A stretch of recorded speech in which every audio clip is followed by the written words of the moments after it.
All right, Danny, let's get rolling here. This should be a really fascinating game too. And San Antonio, obviously huge stakes for them. Going down 0-2 with both home games is pretty catastrophic historically. But if they can win this one, they still have plenty of good chances. And for me, the main thing I want to watch in the beginning of this game is the Knicks defense / the quality of shots that the Spurs are getting in half court offense, because they were propelled primarily by transition in game one. And when that well dried up, so did the rest of their offense. Yeah, and I can second that and say even more specifically exactly what Victor Wembanyama's approach is going to be. My suggestion to him was shoot it when you're open and don't try to put it on the floor and let the defense swarm you. And we'll see if that's what the approach is. Are they going to try to get more pick and roll? Is he going to try to set harder screens? Remember, he had someone bump into his knee. Josh Hart wasn't setting a screen, but it was on a play under the basket where Hart went into his legs. That certainly could happen anytime Wembanyama sets a screen. And then, of course, on the other side, what is the initial approach going to be on Jalen Brunson, and also who will Victor be guarding? Some of the same themes from game one. Honestly, I thought there weren't any massive strategic revelations other than Wembanyama on Towns at first, which didn't really work. Josh Hart had a great quip. He said, when I saw that Champagnie was guarding me on the first play, I wanted to call timeout and tell him to put Victor on me. Yeah, so to me, yeah, it all comes down to that Spurs half-court offense. I think the Knicks, they could shoot better. They also, though, I don't think they're going to just be like lighting up the Spurs with Wembanyama on the floor. So to me, it comes down to that Spurs offense. And yeah, if you want the Spurs, if you think the Spurs are going to win the series, this needs to be a blowout to me for them to really stake their claim. And we are just about to get underway here. And Wembanyama, of course, wins the tip.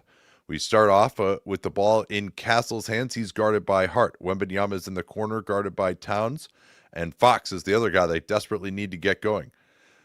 And Anunoby was on Fox. Kick it out to Vassell. Good close by Bridges. Kick out Wembanyama. He's going right to the drive. Underneath to Castle. Now it's Vassell with 4 on the clock, and he opens the scoring. That was ball movement that was all too lacking in game one. And I didn't love the drive and pass from Wembanyama originally, but it worked out very well. They were able to generate some help. And look at this. This is a little bit interesting. Yeah, this is some definitely full court pressure. Just want to get the Knicks into the late clock. Brunson barely getting it across. And good pressure again. A duck of a pass into Towns. They go into their screening action. And Anunoby now flare screen set by Hart. Nothing happening. But they do get Champagnie on Brunson. He went into the backcourt, reestablished in the front court. Now he's going to have to take a tough step back over Champagnie, and all that great defense was meaningless in the end. Throw it ahead here, though. Over the top. Good job by Bridges getting back. Vassell not an advantage matchup. They'll rerun it here. Victor, Champagnie going right at Brunson, right down the lane, and he's fouled from behind. I really like that quick go and catch action, taking advantage of Karl Towns being on the perimeter. Nobody there at the basket. And that foul called on Mikal Bridges, his first foul for either team.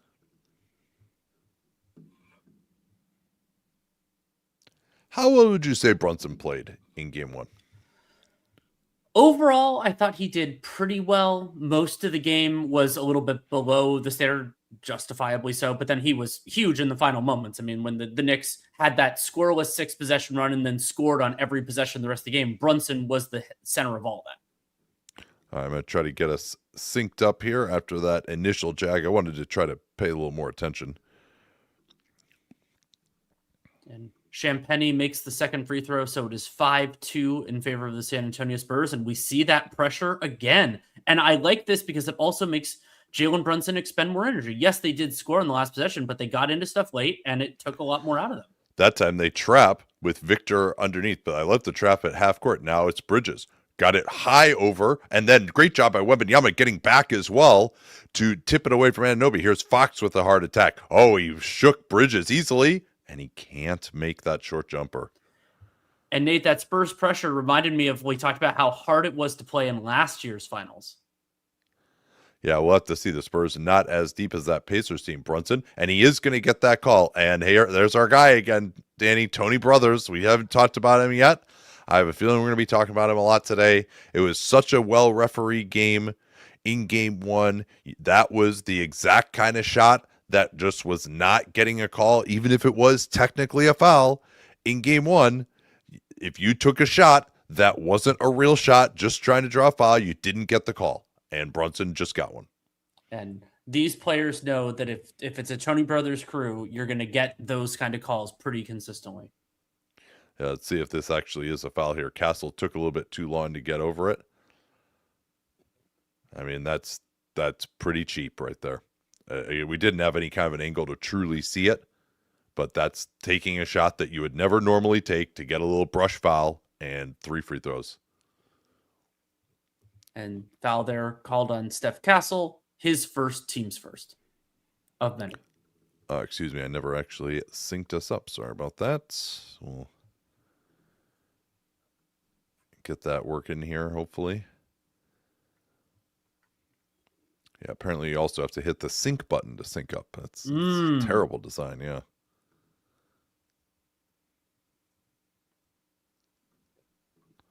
All right, there we go. Here's Castle between the legs as they went with that. Was that the 45 pick and roll again? Sorry, I wasn't looking at it. It was. Who did they call this on? Because if that's hard, it's his second.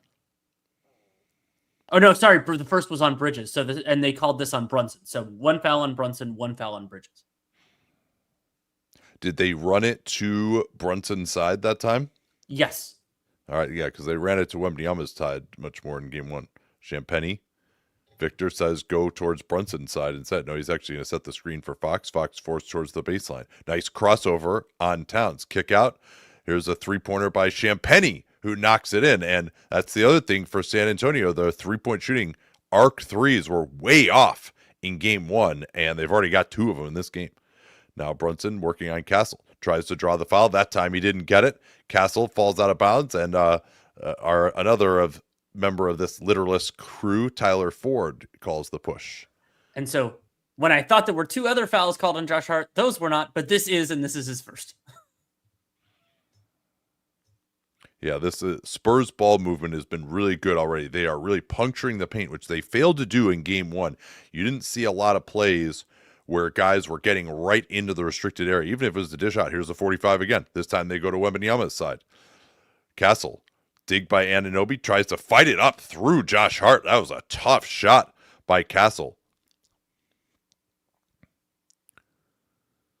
Hart getting it to Towns. Vassell switching out onto him. Anunoby trying to get by Wembanyama and scores on him. Nice play there. You can see again, they switch onto Towns because they wanted the above the break guy to be a guard, but then Anunoby was able to attack against Victor. They didn't get him out there quickly enough. Here's Vassell. Stopped nicely by Bridges. And there's a deflection by Towns, but Champagny is on it. He's going to fire a deep 3. Why didn't he just dribble to the basket? Oh, because he's going to bank it in from the Miles McBride Memorial Corner. Brunson bumped into the backcourt, got off the ball, no call. Hart not looking to take that 3, hands back Brunson, getting past Champagny. Here comes Victor. Brunson makes the right step through pass. And Anunoby doesn't drive. Instead, he drains the corner 3. High-level offense here so far for both teams. And I believe that was De'Aaron Fox sinking down from the opposite side when Wembanyama was under the basket. Castle not looking to take that 3 either. Victor, again, going quickly, backs in, kick out Castle. They need this 3. Nope, not there. He was 1 of 5 in game 1.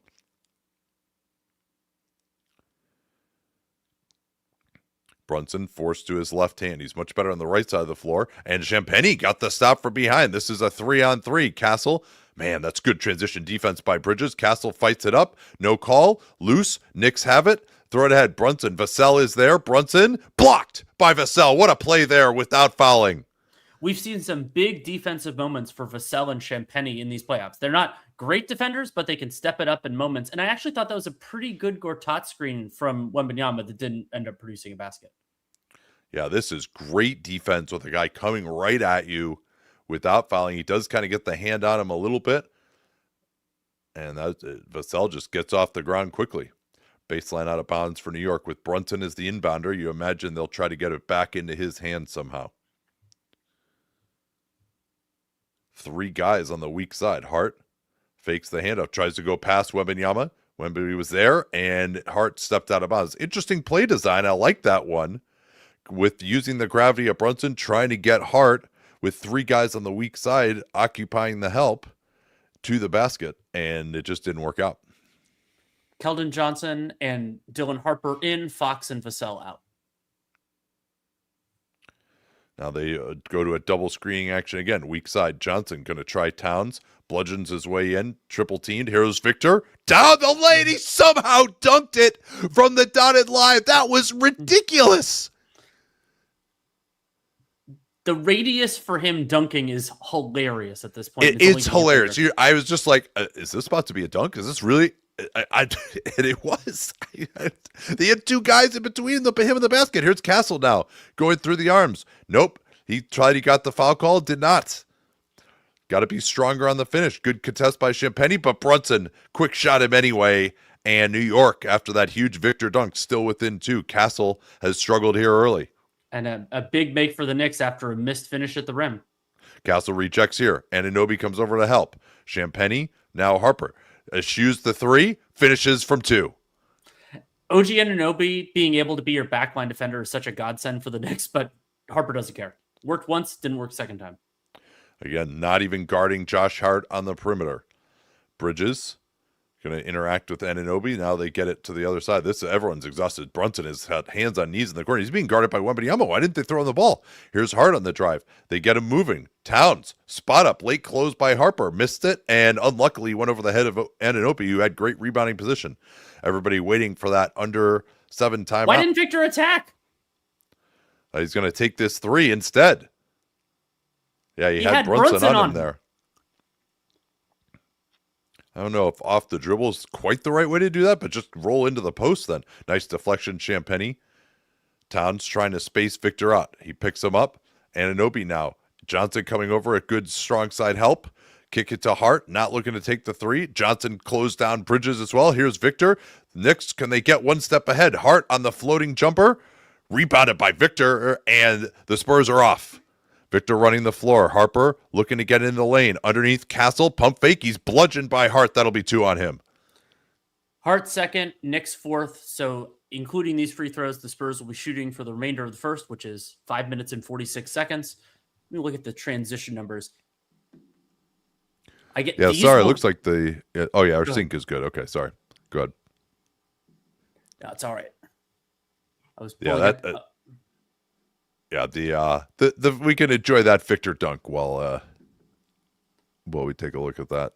So as things are logged right now, I believe these free throws should be counted as transition. The Spurs actually have 0 points in transition. They have 3 transition plays, but they have 17 points on 9 half-court plays. That's a shade under 2 points per half-court play. I don't expect that to necessarily continue, especially because they've been shooting well from 3 of 5, but their offensive process has been so much better to start game 2.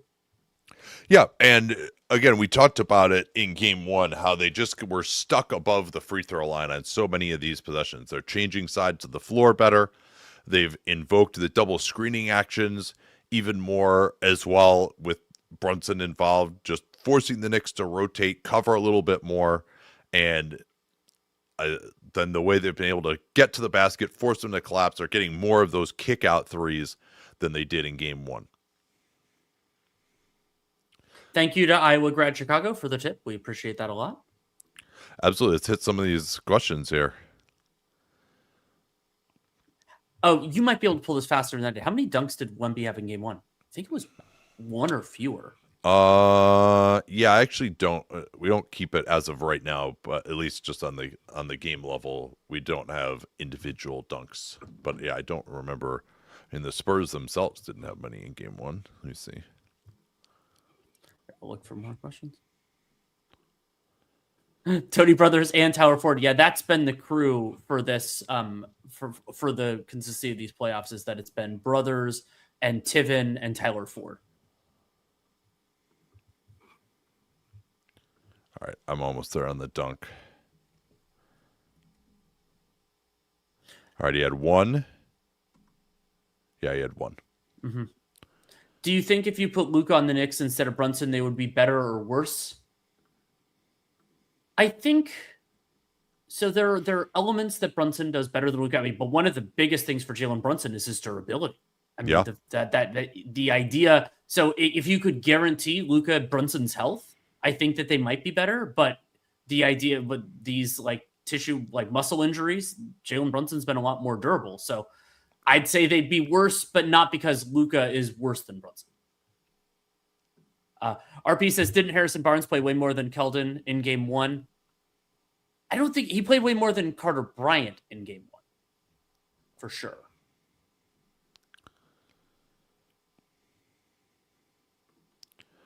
Yeah, so I imagine we'll see Luke Cornett coming out of this timeout now. And yeah, to me, I would be trying to match him up with Mitchell Robinson as much as possible. There won't be too long, I would say. Usually Towns will go out maybe around the 4-minute mark or so and come back to start the second, and Brunson will go the entire first. To correct myself, Harrison Barnes played 12 minutes in game one, Keldon Johnson 8:20. So yes, he did play meaningfully more. That's right. Yeah, seeing a replay here of the Spurs rotations. And yeah, they are rotating to force him to kick it out to Josh Hart. And again, we'll see. Josh Hart, he was quite fetid in game one. That's not F-E-T-I-D. It's F-E-T-E-D in game one. Hopefully he won't be the other kind of fetid in this game.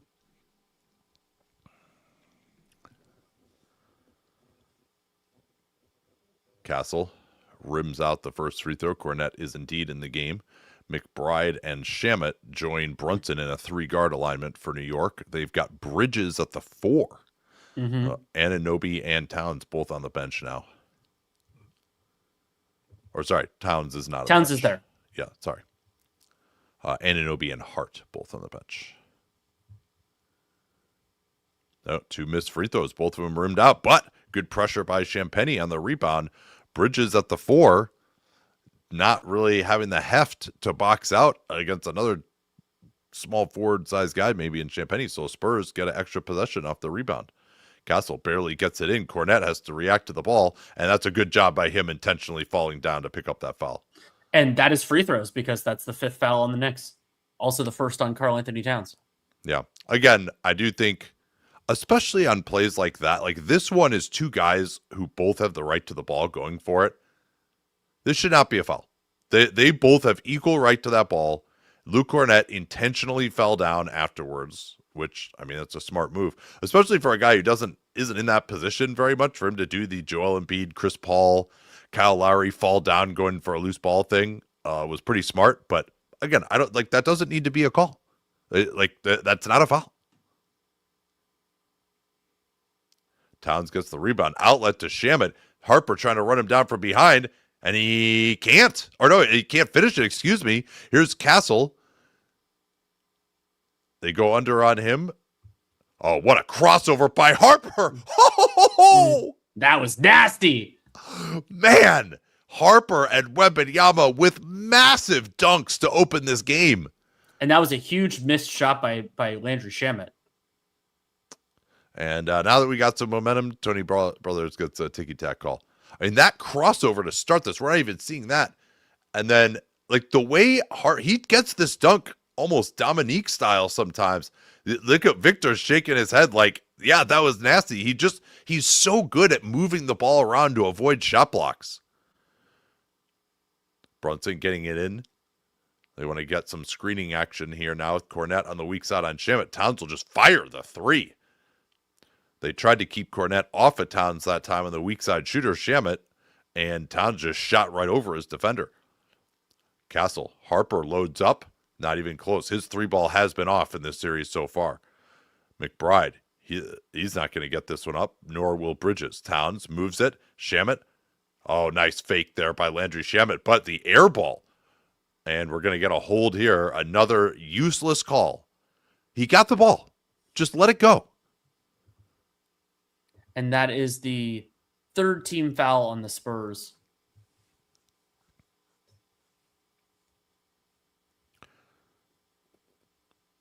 Yeah, nice little quick screening action. Spurs miscommunicated on that one. They've had a couple of miscommunications in their switching so far.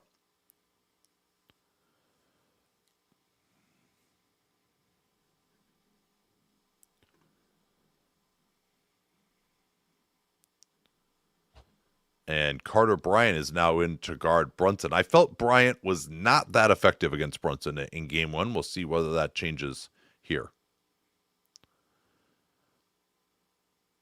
So Kornet trying to bother McBride. They're in some weird matchups at the moment with Kornet guarding McBride. They don't switch it. They want Harper to be guarding Brunson. McBride sprints up to set the screen, but Brunson, I think he just stepped out of bounds. Out of bounds. That is, I believe, the second turnover on the Knicks, though neither of them has been live ball. Yeah, I've loved the way that they are just getting into the chest of Brunson. Here's the 45 again. They go after Brunson and blitz it. Carter Bryant on the attack. He goes in. He tried to. I don't know who he was throwing that pass to, but it ended up right in the chest of a neck. It was a. He made the read before the play happened. Yeah, I mean, I thought it looked like he was throwing it really hard. Maybe he thought it would get through to the weak side, but that didn't happen. Now Towns blow by easy. We saw that a lot more against Wembanyama in game one, but Karl Towns could do that drive every time. Fox has not done much yet. Vassell, that's a quick release. That's the type of three that I'm not that excited about. Just throw it around the perimeter, no real advantage, shoot right over him. Now Brunson picked up again by Bryant, number 11 versus number 11, Kornet, and that was that one was a legitimate foul by any refereeing crew. Yeah. Got a forearm and elbow into Brunson's body. And why aren't they just switching that? You have Carter Bryant on the floor. Well, they're going to switch Kornet onto Brunson. Oh, yeah. Sorry. Correct. Yeah. I mean, if you flash a double or something. Yeah, well, so, I mean, that's a really tough position for Kornet to be in. Now he's got an easier matchup as Brunson and Bryant are getting involved off the ball. Kornet and Robinson will match up with each other. And that was the fourth team foul on the Spurs. So the Knicks are shooting. Oh, they did put it on the graphic now. If I were Mike Brown, I would have just stuck with Towns with Kornet on the floor. I thought it was looking really good. Brunson, again, didn't get the simulation call. Here's McBride on the offensive glass. Fadeaway, rebounded by Luke Kornet. Brunson was lurking, didn't get the steal, so that leaves Fox into the lane. Kornet didn't roll. Now Fox goes high off the window as Robinson retreated against the roll of Kornet.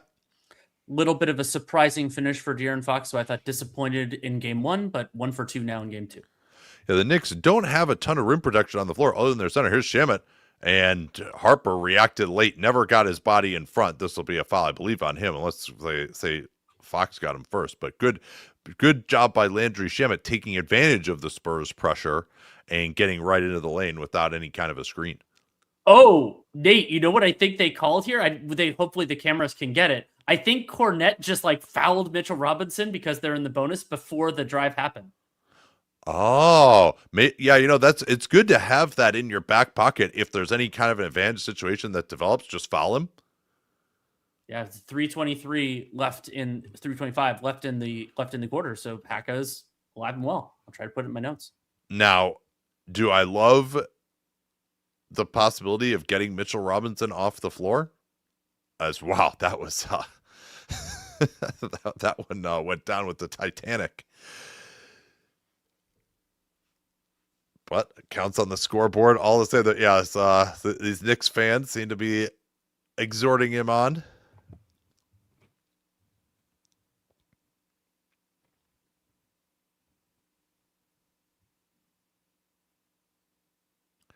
That one not close. Good box out by the Spurs. Harper will bring it up. He's going to run a quick pick and roll here with Kornet. Harper, nice cutoff there by McBride. A lot of matchups where guys are being guarded and they're up by their opposite number. Now Vassell on the go and catch. Robinson came over too late. Nice job there. Harper moved it quickly against the nail help. Vassell then had the advantage. Brunson gets it back. They're late to pick him up. The Spurs have no idea who they're guarding, and that's because they just fouled Mitchell Robinson instead. And if you're doing Haka, put your offensive players on the floor. The Spurs don't really have that many offensive players. No. I'm not sure who that would be, really. They don't have sort of a Landry Shamet designated shooter type. I think it would be not Carter Bryant, would be the way I would describe it. Fair. Yeah, that would be. It's be interesting to see how this plays out. Neither team has taken a timeout yet, other than their mandatories. Mm-hmm. Shot I don't know charts, that either side's had a huge reason to. Yeah. Shot chart. Spurs 4 of 5 at the rim, 2 fouls. Knicks 2 of 5 at the rim, 0 fouls. And the New York Knicks have had 2 shots blocked in the paint as well. Mm-hmm. Yeah, Knicks now are a total of 2 of 8 in the paint. And the Spurs still have 0 transition points, but they have 21 in the half court, a point and a half per half court play so far. Yeah, their half court offenses look pretty healthy, I would say. And even if you regress the 3 of 7 on threes a little bit, it's still very good. Yeah, one thing that was a big talking point was the Spurs not getting enough ball movement. And they already have 6 assists on 9 field goals, 4 rim assists so far in this game. Matthew says Lindy Waters is the designated shooter. Seems plausible, right? I mean, he's got to be pretty cold at this point, but I mean, he is their best shooter who doesn't play. Implausible means plausible? What a country.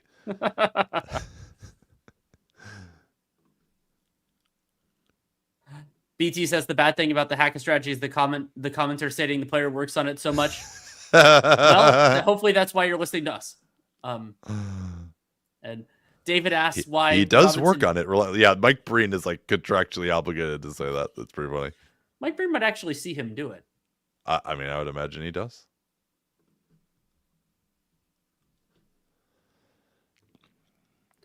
Samuel says the ball movement doesn't look great without Wemby. I agree, but it's also harder to move it because there's just so much more congestion in the paint because you don't have to defend the Spurs in the same way.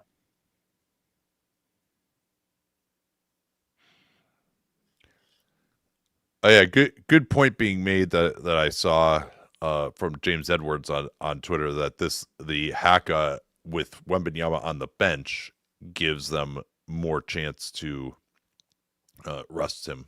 That's true. I imagine he'll be back in right after this.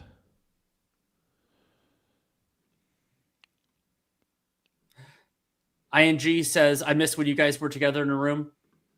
I miss it a little bit too. However, us having to travel to each other, avoiding that all these times, or when situations when one of us is not home is much better for us. It was fun though.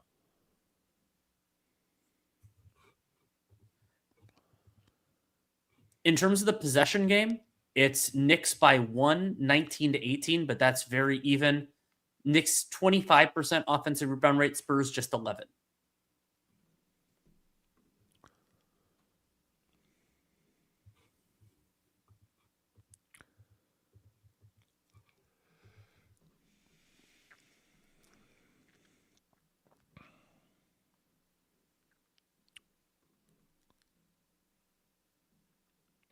Game 7, if there's a Game 7, we should do it together. I mean, we're actually, the way we're set up here, there's not really a way to do it. I had this when we used to do shows with Twitter, they actually gave us this nice video mixer that we're using, but that's with the advent of way better streaming software, that's been retired at this point. So, and we had it would take like a lot of tech work to make that happen. Wow, that was Line drive. Man, that's watch out for those orange paint flakes after that one. Just like put the low man of the free throw line. Just close your eyes so you don't get hit. Ian asked for our picks before game 1. I said Spurs in 6. You said Spurs in 7. Now 1 of 4.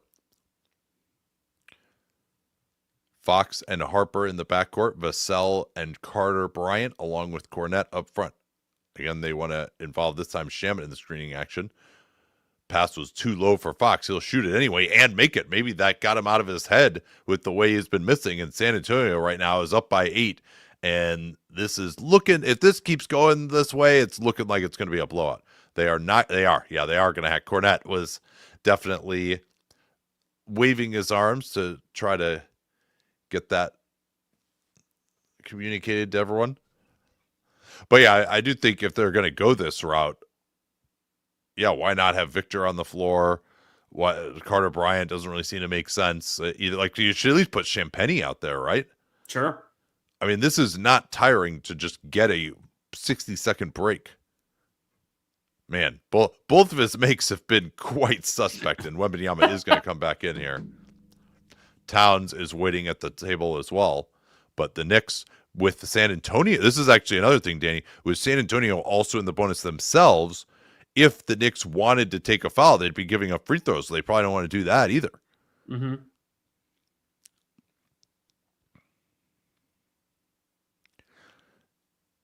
Now, I guess part of the reason to have Carter Bryant in was just to have him taking fouls. So we'll have to see. They've got their starters in now, except Harper for Castle. Let's see what they decide to go to. They're going to involve Brunson in the screen again. Fox off the Wembanyama screen. Didn't make contact. Fox turns the corner and finishes 2 in a row for Fox. That's what I like there, because Fox, he's fast enough that even just the scintilla of a screen that Wembanyama provides lets him turn the corner. And I think since Robinson made both, they're not doing it this time. I think that's the reason. What was that pass? What was that pass by Brunson? Yeah, I got deflected apparently, but yeah, he was getting pressure. I mean, I love this pressure. He is prone. We've seen it in previous rounds to just kind of get himself trapped up against the mid-court line. And we saw it against the Pacers last year too. Vassell switching on to Brunson. Again, good pressure to prevent him from getting comfortable. Now Brunson will try. Looks to turn the corner. Tries to draw the foul again. A wild shot. That's 3 times now he's tried to draw the foul and not gotten it. Look out for Fox. 3 in a row for him. And it's now a 10-point Spur lead. Brunson at the elbow against Champagny. They'll try to set the screen. Victor hedging out on Brunson. No advantage gained by the Knicks. Anunoby trying to create one again. Fox makes another nice play. It's still loose. Champagny, beautiful peel switch onto Anunoby. Fox takes Brunson in the corner. Anunoby underneath Robinson. Nice move there. That was a really good pass by Anunoby. Playing off 2 feet in the lane. Didn't panic. Found him underneath. Now Fox almost lost it. Wembanyama got tripped. He was able to recover as well. Gets it back against Mitch Robinson. Puts him in the mix. Tries to drive across the lane. Almost traveled, and they bail him out with a foul call. And so these will be Victor Wembanyama's first 2 free throws of this game. After, I think in the first half of game 1, he took as many free throw attempts as the Knicks. And Mitchell Robinson's just, he's a big body. I've always wished he could be a little bit better, more consistent as a rim protector. And I think right now it's that his feet are slow.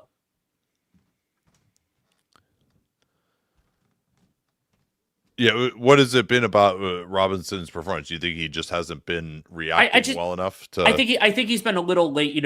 His primary responsibility is to protect at the rim, and that he's just a little bit too. I don't know if he's seeing it a little too late or if he's staying a little too long, but he's just getting to these contests a half a beat too slow. Yeah, I think that's probably fair. And now some of that is Wembanyama coming downhill. He was played more a lot the of his Cornet minutes than these. Yeah. No, I guess you're right. I thought he was good in that aspect in game 1. Not so much so far today.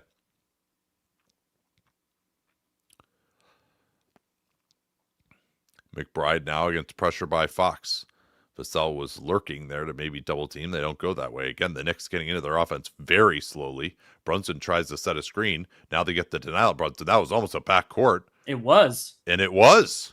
And wow. I thought, so that was the Spurs doing something that I argued in our post-game 1 pod, which is ball denials on Jalen Brunson.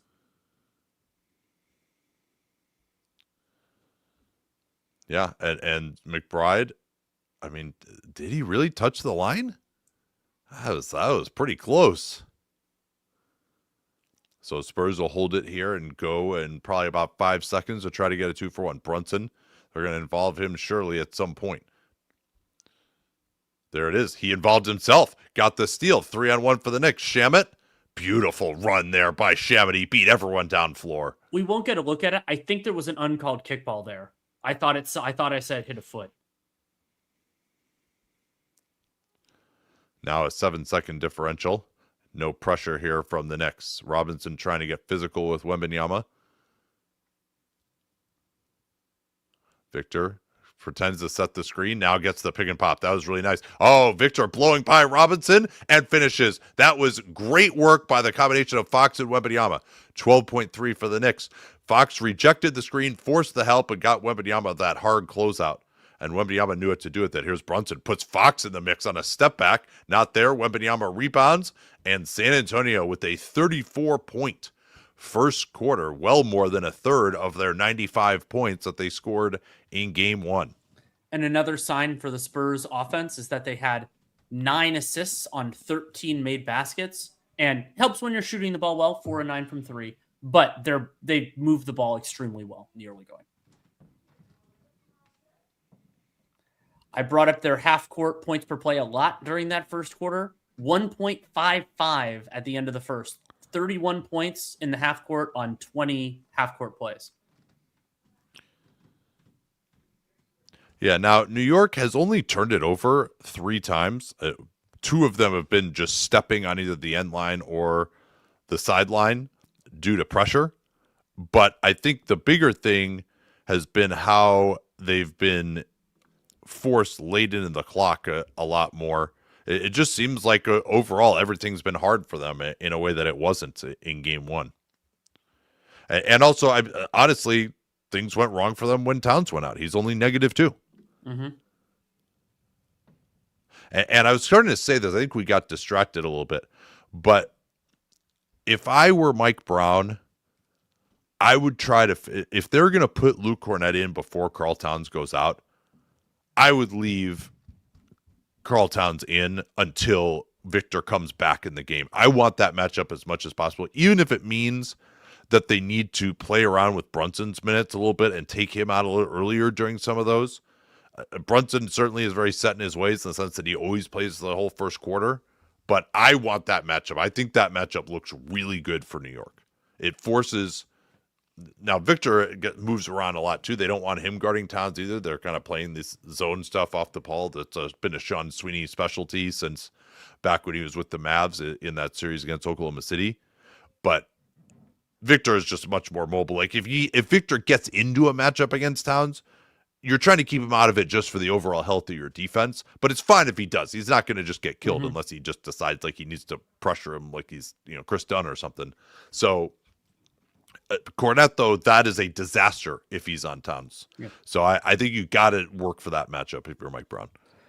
Namir asked, what are the Spurs doing in the half court that they didn't do in game 1? They're being more consistent, puncturing the Knicks shell, getting into the paint, and then making good, incisive passes off that. So they've been much more active. And I think they've been getting into stuff a little bit earlier, too. So that's been a lot better for them. Now, some of it is that the threes are going in. They're also not turning the ball over in the half court, which... That's at times in the Spurs playoff run, that's been a huge problem too. And Samuel asked, what is reducing the Spurs transition so far in the series? Well, they had 20 transition points in game 1, the first half of game 1, but then it went off for a couple things. The Knicks did better job getting back, but also the Knicks made a few more shots, and so you can't get the feedback loops. And I mean, in this quarter, the whole end part was, well, when you're intentionally fouling, you can't get transition offense. Yeah.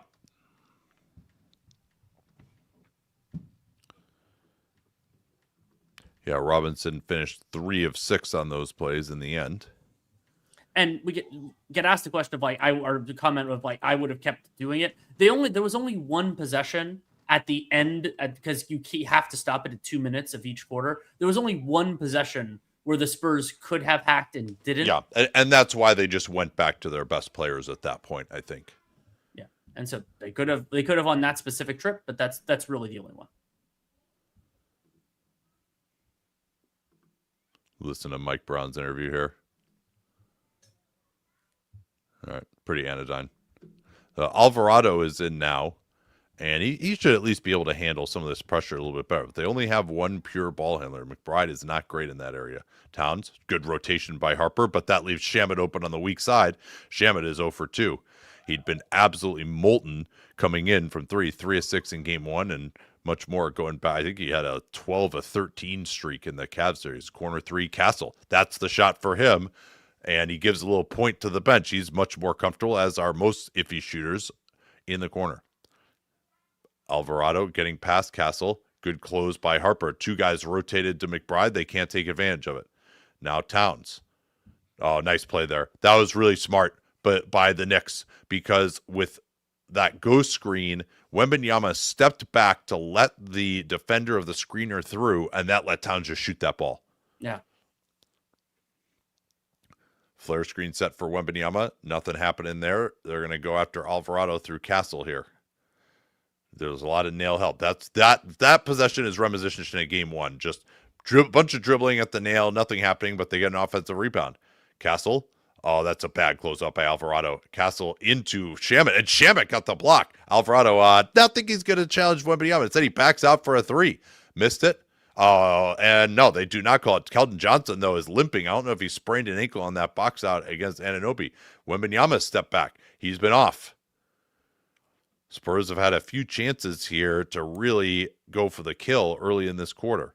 Johnson switching on to Towns. He's looking to move a little bit better, but now they're trying to get Towns the ball at the elbow against Castle. Probably a harder matchup. Towns, good attack, floater, fouled. That foul is called on Stephon Castle. That is his second, team's first in the second quarter. And they're not going to show the Keldon Johnson ankle sprain? Yeah, I mean, that's clean as far as Absolutely. I could tell. Yeah, I mean, and as much as we were concerned about this crew, there really actually haven't been that many bad calls early. Yeah, that's clean. Great block by Shamet. Yeah, what did he and Sam Merrill, all these defenseless two guards need to watch film of those two guys, and because it's not like either of those two guys are awash in physically dominant defensive characteristics. Towns' first free throw is good. And Barnes is going to replace Johnson. Again, we never really got a great look at what happened. He got tangled up in a box-out attempt on Anunoby on that Alvarado fast break three, and he's going to sit down. Trainer's talking to him right now.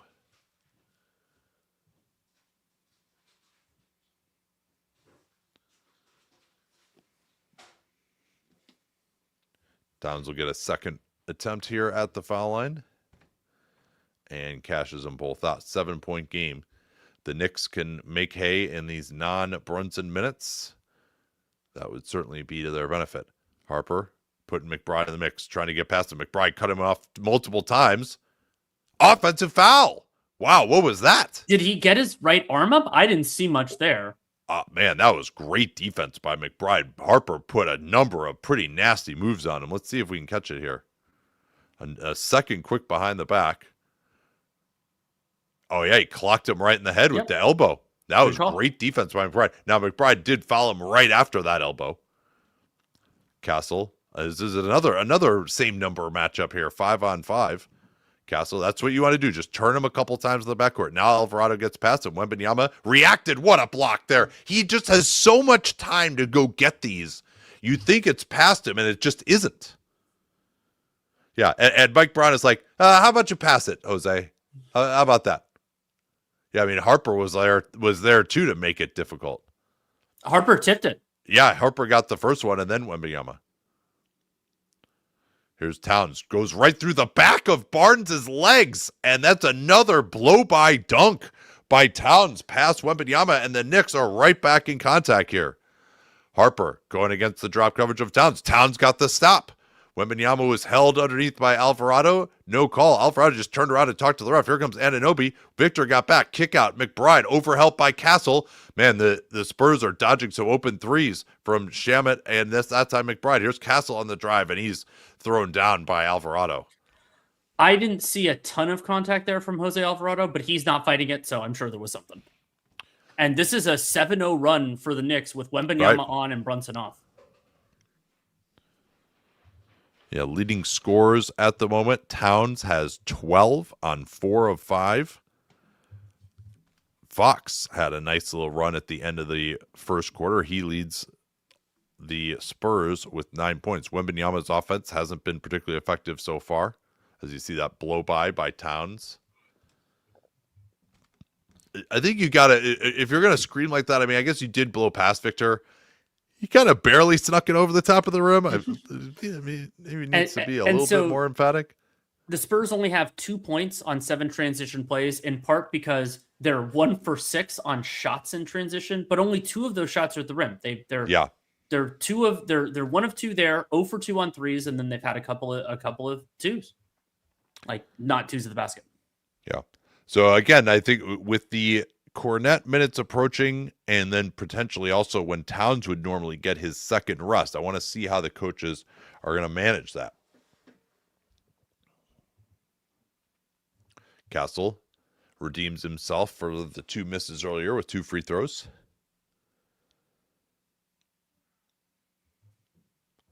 Hart has returned. Remember, he had 2 fouls early.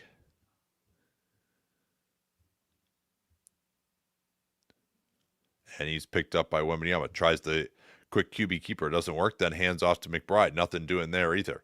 Back up top Hart. Good duck in by Towns. See, yeah, Victor, he's got to back off and go get that. Take the pass, yeah. Yeah, I think he can get down there before Towns scores, but that's a great duck in by Towns. Good pass by Hart. That's one way to beat being guarded by Victor. Victor setting the screen for Castle. That's how he made good contact on the screen. And Castle gets to his spot. Missed it. Wembanyama working for the rebound, but great box out by Towns. That was a good screen, though. Didn't get points. We'll never do it again. Towns picked up by Fox on the switch. McBride. Now they move it. He's going to really try to ISO here. That's a terrible shot. That's just awful. You're supposedly a good shooter. You got their best rim protector on you. Just pass the ball. You got Towns against these Lilliputians. Now they throw it underneath. But Fox's pass hit the backboard as before Wembanyama could catch it. Victor slow getting back. Knicks slow to attack. Towns slow to get into the front court. But he'll just take that 3 instead. Left it short. Fatigue starting to become a factor here. McBride reaching in on Fox a couple of times. Then they still don't call it. Wow. Fox got wrapped up with Hart, and then Fox finally drives, and once he decided to take the shot, he did in fact get fouled. Did everyone stop because they assumed a foul had been called? Because how was that not a foul, especially for this crew? Yeah, let's see here. Yeah, I mean, it looks like... Also, I mean, wasn't that a double dribble? Were they saying, did somebody strip him? I think it got knocked out of his hands, yeah. Yeah, I thought he got fouled up first by McBride, actually. Yes, McBride's chest first. Yeah, but this is the game that they've needed from De'Aaron Fox. But I think the Spurs defense has been disappointing to me in this stretch. And now we're going to get some of those dreaded Kornet versus Towns minutes. And Kornet versus Brunson, I'd assume, relatively soon.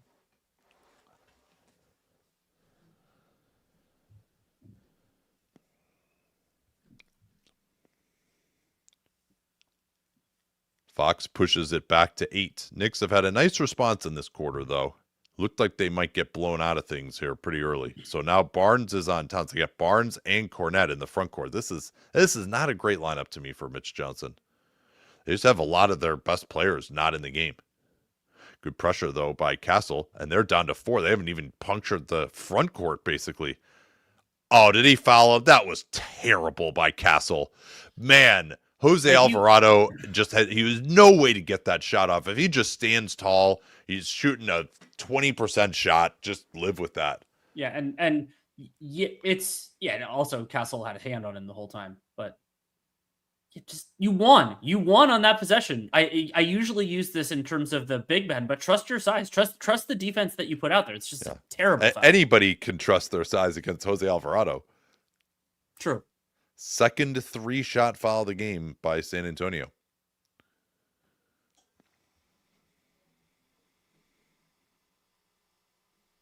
This is a long rest for Jalen Brunson. At least it feels so. I guess it's been 4.5 minutes. Yeah, well, things are going well enough.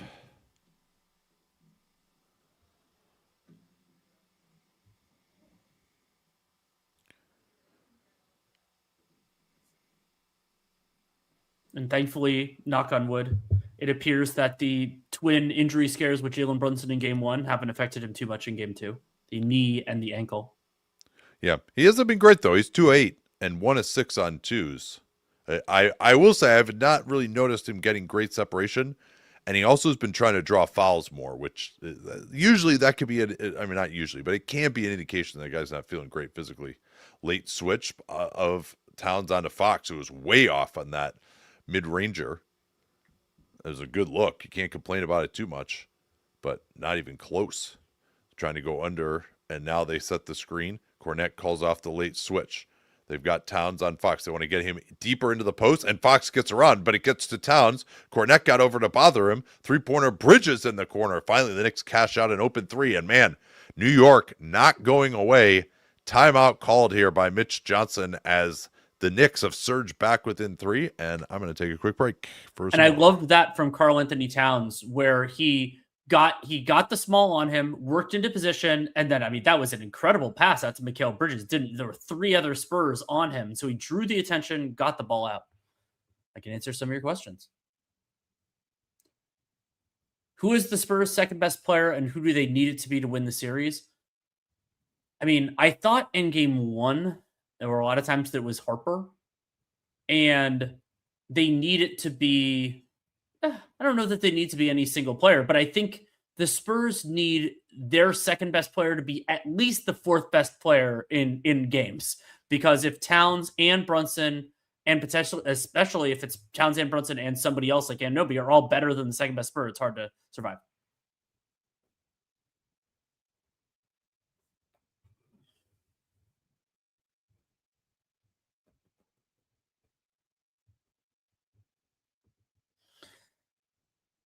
Beanie says, can't believe how good this Knicks team is compared to midseason. They're definitely in a much better flow offensively than they were, but I mean, they did also win the NBA Cup, and they had some strong moments at the beginning of the year. But I think I didn't talk about this in game 1 because I've kind of been saving it for the pod for when we kind of get to a resolution for the Knicks.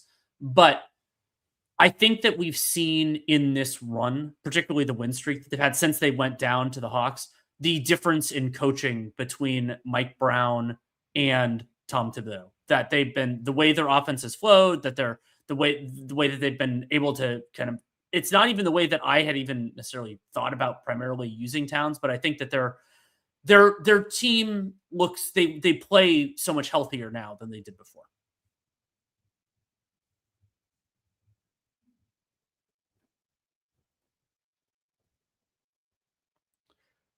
Samuel says, I feel like the Spurs are defined by how good their 3rd best player is playing on a good night.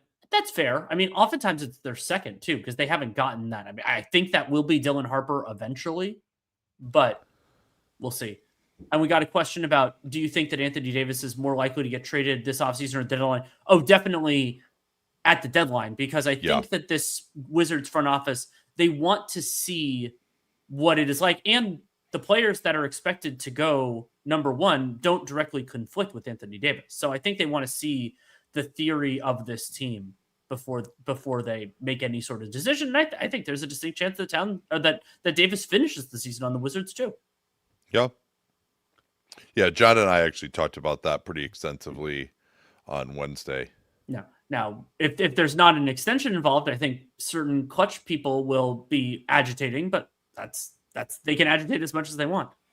Got a couple of things about Towns' defense. Hoop fan said Towns versus Jokic, better defender, and right now it's Karl-Anthony Towns by 1.5 miles. Prior years depended. I think Jokic has really stepped up, like taken steps back as he's aged a little bit the last couple of years. But Towns is markedly better this year than he had been before.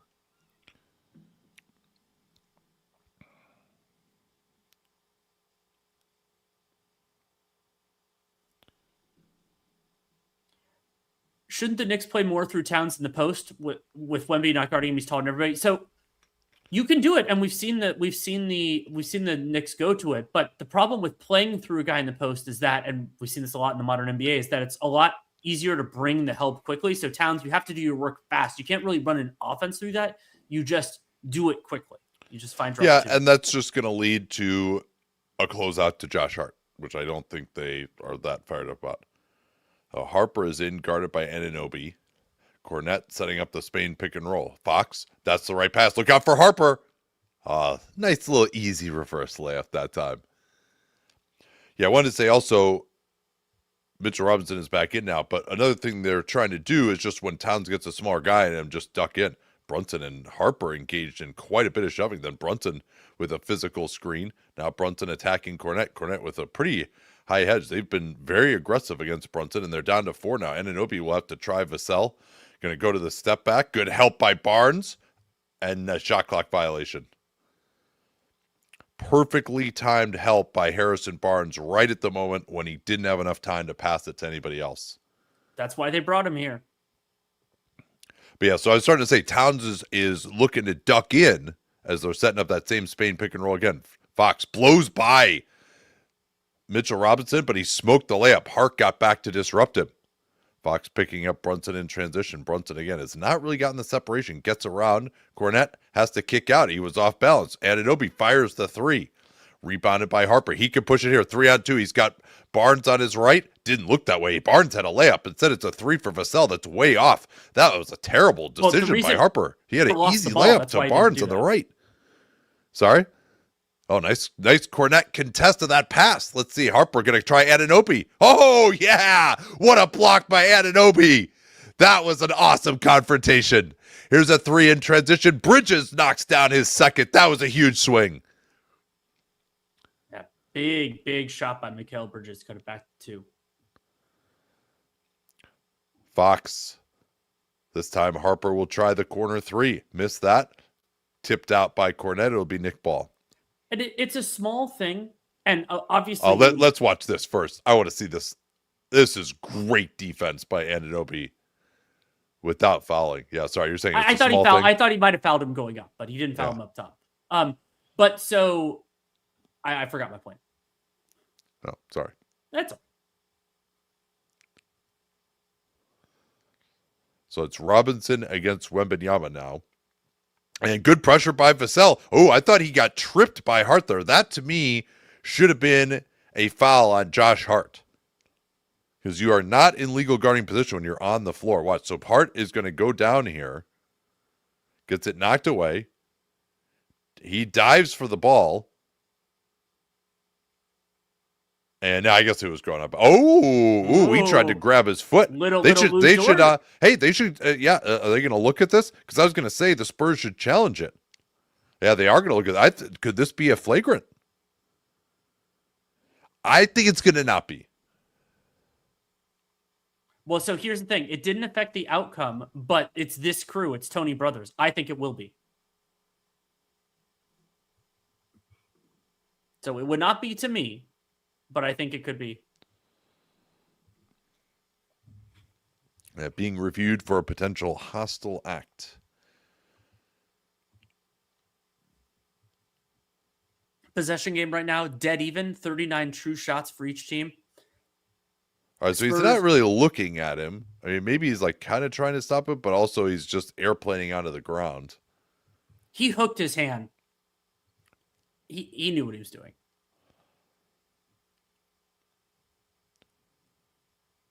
Yeah, I guess the way he put the hand around his foot there was that was something. So far, Spurs. Oh, Karl Towns, hold on. Karl Towns is going to lecture Josh Hart about avoiding silly fouls.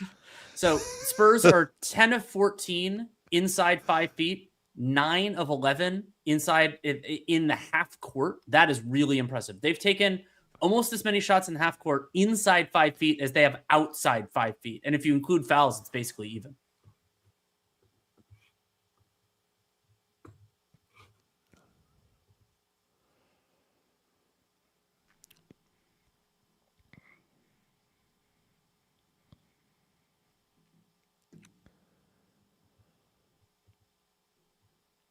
Well, and now everybody gets to rest a little bit now, too.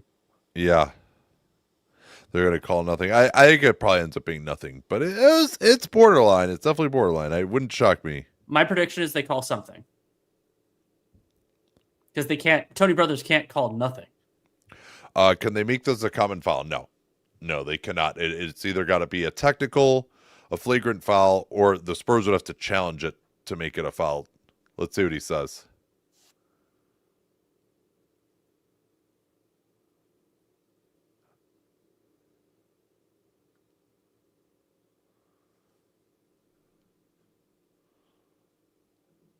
All right, penalty 1, flagrant foul. You knew Tony Brothers couldn't resist something nefarious having occurred and not calling a foul on it. I'm okay with that. I mean, I think it was. It's not basketball.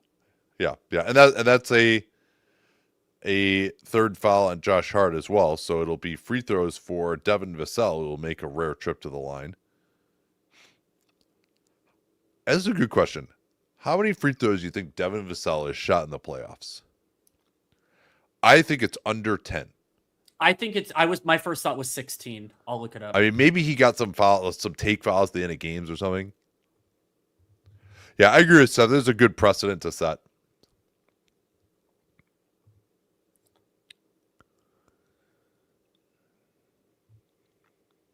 Oh, I was looking on the wrong page. Just a sec. I'll keep working on it. So Vassell cashes out 2 free throws, and it will be Spurs ball. It is 32. Wow. Most of them. Oh, he had 2 games with 5 or more against the Thunder. Huh. Okay. Yeah, maybe I also like didn't watch some of those fourth quarters, so maybe that's what I'm forgetting. Victor working against the double team, kicks it out weak side. This is Champagne's 3-pointer. No, and Johnson was grabbed.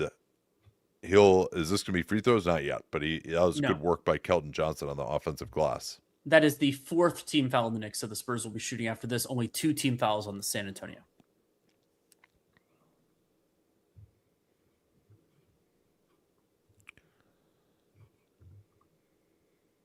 So Karl Towns, he's only gone 13 minutes so far here. I would try to get him back in this game pretty quickly. What was this?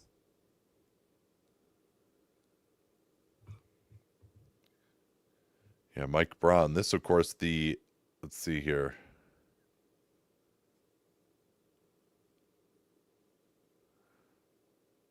Mitchell Robinson just shoving Wembanyama, and they just break it up.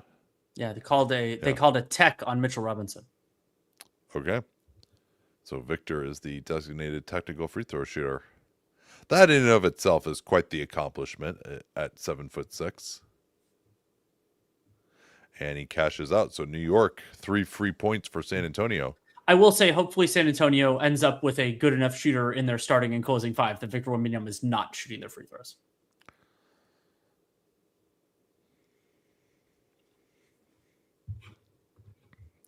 Yeah, that again, I think that as Towns is back in the game, as I was talking about, here's Harper working on Shamet. Good defense by Shamet. And now he throws it away. Anunoby has been so good at that nail help. He's going to go right through 3 guys, and they totally bailed him out, that foul call. He was out of control. He was driving, and kind of hadn't really got slowed down to get a shot up there. Yeah, and that's Harper just assuming that the guy was open when he last looked over there a few seconds ago. Yeah, and actually that was a foul on Vassell. Yeah, he got him pretty good there. I think so my first thought was that the ref bailed Anunoby out. Now I think Vassell bailed Anunoby out. Yeah, I mean, and also just because of the way he fouled him, that's why it looked so awkward. And sometimes, I mean, all these guys now on these drives are trained to go into the body, knock them back, and because they're going into the body, they're really overcommitting their weight forward, counting on the contact with the player. We saw this last year with the Andrew Nembhard chair pull on Ty Jerome, but these guys are counting on that body contact to steady them as it knocks the guy backwards. Screen away for Wembanyama here.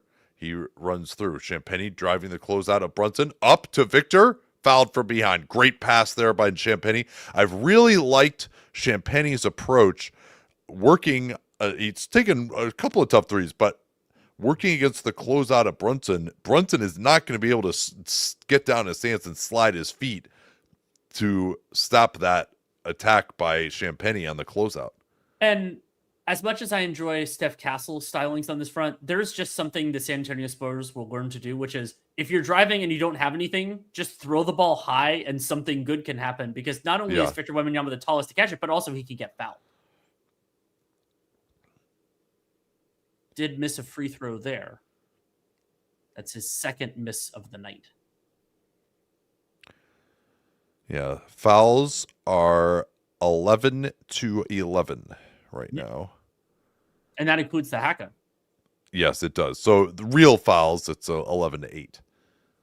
And free throw attempts, Knicks and Spurs both with 16. But the Spurs, despite Mitchell Robinson, have actually missed more free throws than the Knicks. 4-point lead, San Antonio. Trying to involve Keldon Johnson on the screen. Now they're going to go after Victor. Brunson has done absolutely nothing in this half so far. He finally gets past Harper, crosses through 3 guys. No spacing. Shamet looking to get him in the blender. Here's Bridges. Kicks out. Good rotation by San Antonio again. Here comes Anunoby. That's the right pass. Bridges gets it off in the corner as the Spurs ran out of rotations. That was amazing shot prep from Mikal Bridges to be able to get that off in time. And Anunoby has really improved as a passer. He's had a couple of nice passes today. That one, he had the one underneath to Mitchell Robinson, as well as Johnson misses that high arcing three. New York can take the lead here. Shamet, blow by on Victor. Yes. Wrong-footed Victor Wembanyama there. Beautiful drive by Landry Shamet. It's Nick's first lead of the game. Yeah, it is.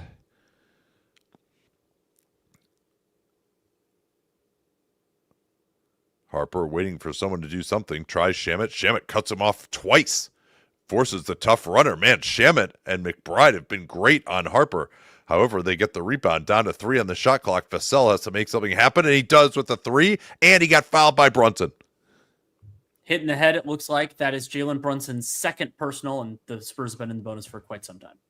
Yeah, and that really, the whole go after Brunson, obviously was very effective for the Hawks. Spurs have gotten some good mileage out of the screening action. But, I think Brunson just hit Vassell's the back of his hair. Hair is part of the head.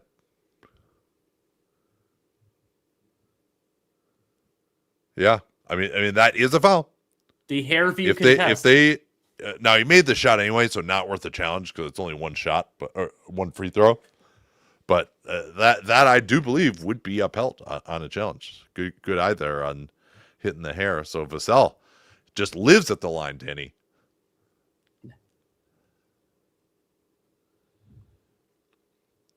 Carter Bryant is in to harass Brunson once more.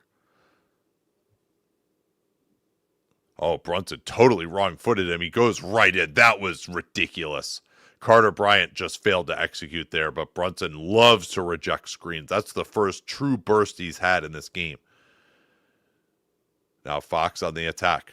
Engages Towns. Kicks out. That's the right pass. Here comes Vassell down the lane. Could have passed it to Victor. Instead, he threw up a wild shot. Fox got a hand on it. Goes right to Shamet. Back to Brunson. Looking for 2 in a row for 3. Just rims out. And we'll see if it happens again. OG Anunoby did a great job tagging Wembanyama as the roller to slow down his roll the last trip. Fox working for Victor off the flare screen. Now Champagny as they switch that off-ball action. Champagny going to try Towns. Here's Vassell. Tough 3. Tried to draw the foul there. That was a bad shot. Here comes Brunson. And Anunoby going to try Victor, who cuts him off. And Anunoby stopped from behind by Wembanyama, but it'll be Nick Ball. Mikal Bridges tried to attack the rebound there as he was falling out of bounds himself. So there is the under 3 timeout. Both coaches have been judicious with their timeout usage so far. Yeah, no challenges and very few discretionary timeouts used.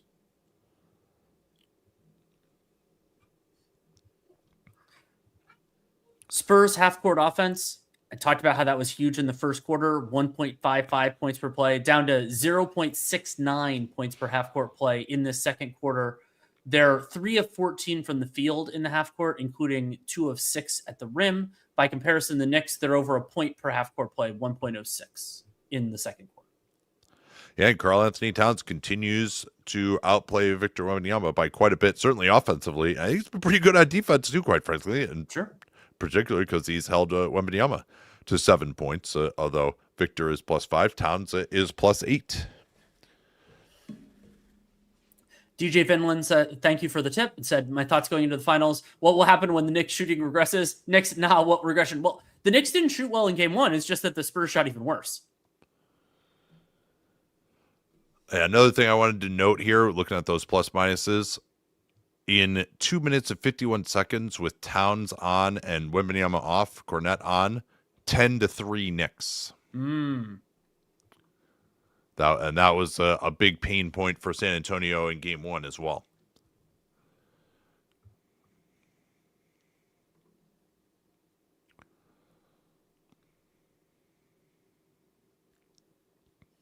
Finding Cam says, really loving OG not being afraid to drive at Wemby. He's been awesome. I really like that too. Yeah.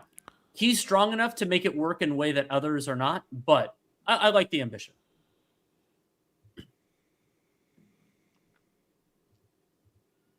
And Nate, one of our favorites, Spurs opponents, so Knicks in this case, shots at the rim with Victor Wembanyama on the floor in the half court. Knicks are already 4 of 6 in this game. Our magic number for most of this year has been 5, and the Knicks are close to that in less than one half of action.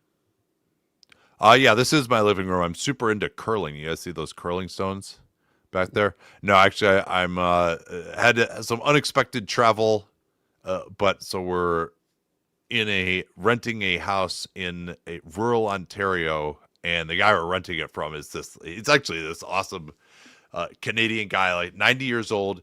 He has hand-built models of ships from like of sailing ships that it's not like from a kit. He actually just made all of the parts. He has this workshop down here in the basement, which is where I am. And yeah, he's got like curling stones. He's got charts of Lake Huron shipwrecks. Like this guy is just like an absolute Canadian institution. He came back in at one point to grab some stuff, and he is just down the street from my in-laws, and he he started calling his TV a scourge, which I actually agreed with. It was pretty annoying. I kept trying to update it in like really annoying fashion, but yeah, no. So this is actually it's a pretty awesome place that we're staying in. I had to tie my daughter's hands behind her back so she wouldn't like mess up all the ships because she's 4 and she like kept wanting to play with them. Oh, I can't even imagine. I'm terrified. I'm getting like secondhand terror from you.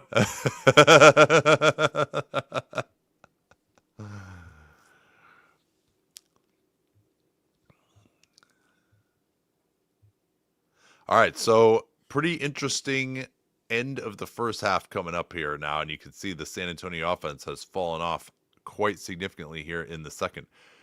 Good denial on Brunson by Harper, forcing him out on the floor. Brunson looking to bludgeon his way in a position, backing down. Victor comes to help. Brunson faking. Victor got a hand on it. Beautiful play there by him, and the Spurs forced the turnover. Interesting that it is Harper rather than Castle getting the goals. Oh, that's the right pass by Fox. Right-handed pass, Champagnie, and he just can't cash out. That was a really nice play by Fox to feel the help coming from behind. Spurs have missed some open threes, so have the Knicks in this quarter. Harper defended Brunson well in the last possession. Who do they want to involve here? Champagnie through Towns. Champagnie got a knock away. Towns knocked down Harper. No call. Now Towns cutting. Beautiful peel switch there by Harper. And Anunoby can't get it. And Vassell cleans up on the rebound. That was good Spurs defense right there. Spurs, for a young team, are so connected, well, until they throw the ball in the backcourt. Yeah, that was a rushed pass from Victor Wembanyama. He wasn't under that much pressure, and he threw it too hard, too far from Devin Vassell. Yeah, good note that Castle has 3 fouls, by the way. Yes. But this might be how I'd want to close it anyway. Towns. Now, what is that? Is there a foul somewhere? They called Harper fouling Brunson. That is the 4th team foul on the Spurs.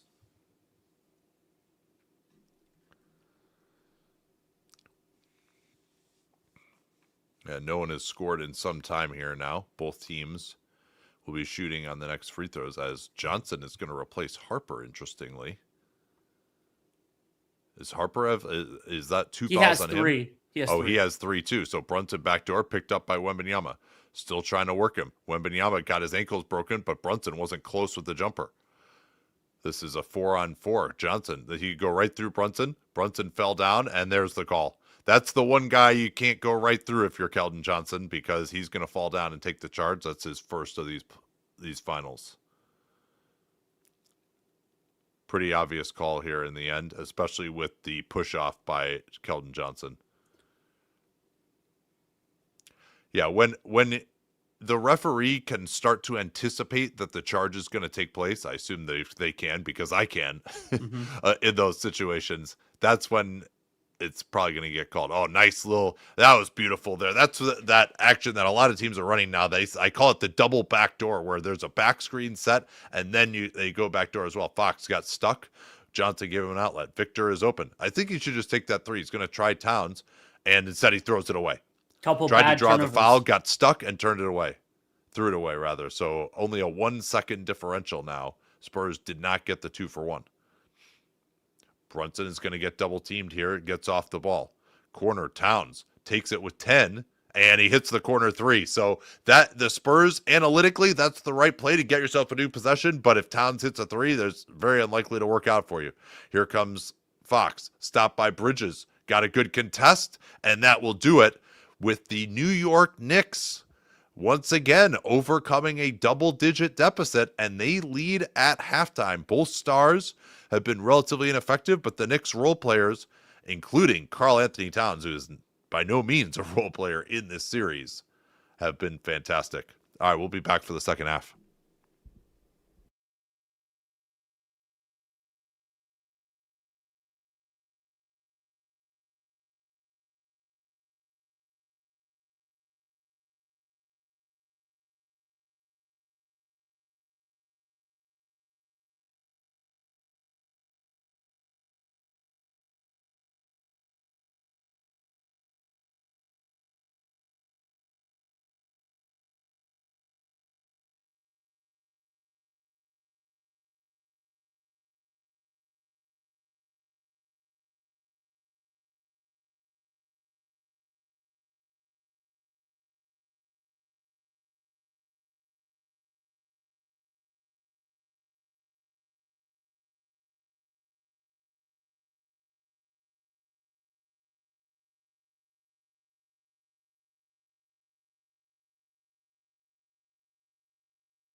All right, back for the second half here. And wanted to invite all of y'all to put your comments or put the stats that you thought were interesting in the comments from Prime Stats. I put mine in there already. Shamet plus starters outscored the Spurs 14-5. And then we also got a question of what the Spurs offensive rating was with Castellan. Is actually the best of any player, is a 114. So my stat is Towns on Wembanyama on 36-30 in favor of the Knicks, 12 to 3 in terms of points scored by those two gentlemen. Towns posting up on Victor. They want to get Brunson going on the handoff. They trap it in the corner. Fox comes over nicely, almost got the steal, 5 to shoot for the Knicks. I thought the Spurs have done a pretty darn good job rotating onto Karl Anthony Towns on some of these pick and pops. The Knicks have gotten good ball movement to beat him a few times, but again, the problem is not the defense for San Antonio. Towns trying to work off the ball. Instead, it's Brunson near side. Missed it. Towns, offensive glass. He beasted Victor Wembanyama that time, and no Spur was there to corral the loose ball. That's the other part of rebounding against a good big, is if the ball gets tipped around, one of the guards has to be there. Hart is back in the game. Towns with an aggressive pick and roll defense, and Castle was fouled on the pass off. That was lucky for San Antonio because that was going to be a Knicks steal on the weak side. And that foul is on Karl Anthony Towns. That is his second personal.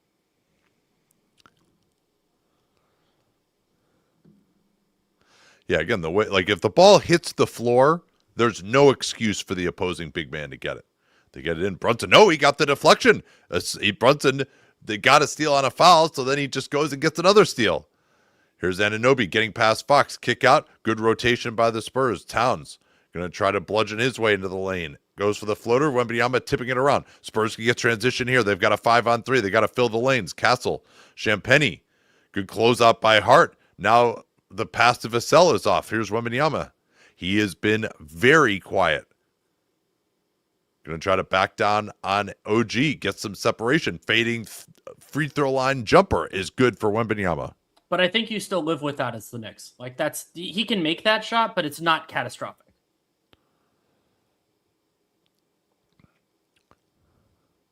Yeah, see y'all putting some of those stats in the comments. We'll get to those. Those are good ones. Here's Anunoby. Fires the three. Knicks corner threes have been deadly here in this stint. They're up 7 now. Champagny going ahead. Anunoby picking him up. Champagny stopped by OG Anunoby at the rim again. He's been brilliant in that capacity. Wembanyama, nice play there to knock it away. Here's some of those other stats. Spurs, 0.33 points per play, running off of 12 misses. Yeah, it's a big one. That is not very good. And then the Cornette Barnes minutes were won by the Knicks 8-2. And one other, you brought up the corner threes. It is 9 attempts, 5 of 9 for the Knicks on corner threes already in this game. That's a lot. Towns tries to go through the arm of Victor. That was a terrible attempt. What was he doing there? Here's Castle going right in. He got stopped by Hart. Another run off a miss. And Brunson with the trip himself move will pick up the foul in the backcourt. Foul is called on Champagny. That is his first personal, team's first. So this is back-to-back blocks. Josh Hart, again, Castle. That's a lack of finishing craft right there by Castle. He has the angle to just go up with a little lefty hook, and then he just brings the ball back into the defender and tries a double pump. Let's see if Castle's fourth may be forthcoming in these minutes. Brunson trying to work in a position so he can set the screen for Hart. Now interacting with Hart again. Wembanyama out on the floor. They'll try to close out soft to Hart. He's not even close on that three. Oof. That's not the shot to dissuade them from changing to keep the strategy. Fox has Towns on him. Wembanyama will take the spot up 3 as OG was gapping. Wembanyama wasn't really ready to shoot there.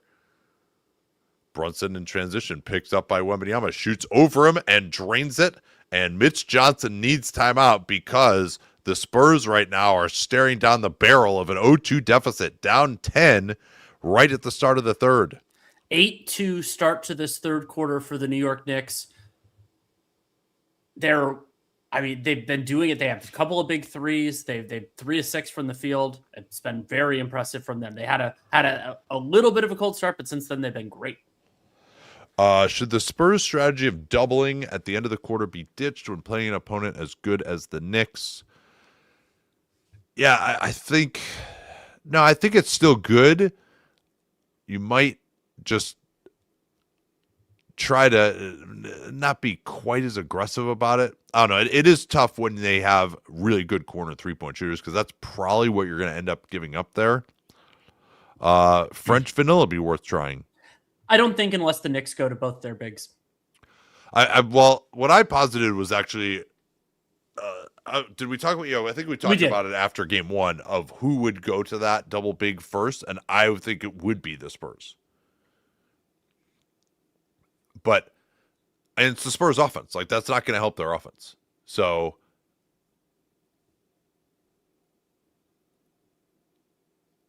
I think I'd like to try to get Fox the ball more, and they just don't. They don't have a guy who's really been able to, like, their process was so good in the first quarter, getting into the lane, and then they just haven't been doing it. They've also had bad rim reads, and the Knicks' defense at the rim has been really good. Anunoby has made plays hard. The individual defense of guys like Shamet and McBride, like Harper, has been shut down so far in this game, even though he's been trying really hard. He's been making good moves, and they've just been sliding their feet in front of him. Ben asked, how impressive is Atlanta's series against the Knicks given what has occurred so far? I mean, it's impressive. They played hard, but the Knicks are also executing much better now than they did the first 3 games of that series. But, I mean, the Hawks might be the only team to take a single game off the Knicks, so of course that's impressive. What are the coaches doing on offense? It looks like pick a ball. Well, and the Spurs are probably their biggest thing has been going to a lot of double screening actions involving Brunson. That's probably been one of the biggest things for them. They still try to set off-ball screens for Wembanyama as well with the smallest guy, often Brunson, whoever that's guarding. Brunson is guarding. So those are some of their main things. They did a lot of Spain pick and roll, more of that when Cornette was on the floor. So those are some of the main things that they're running.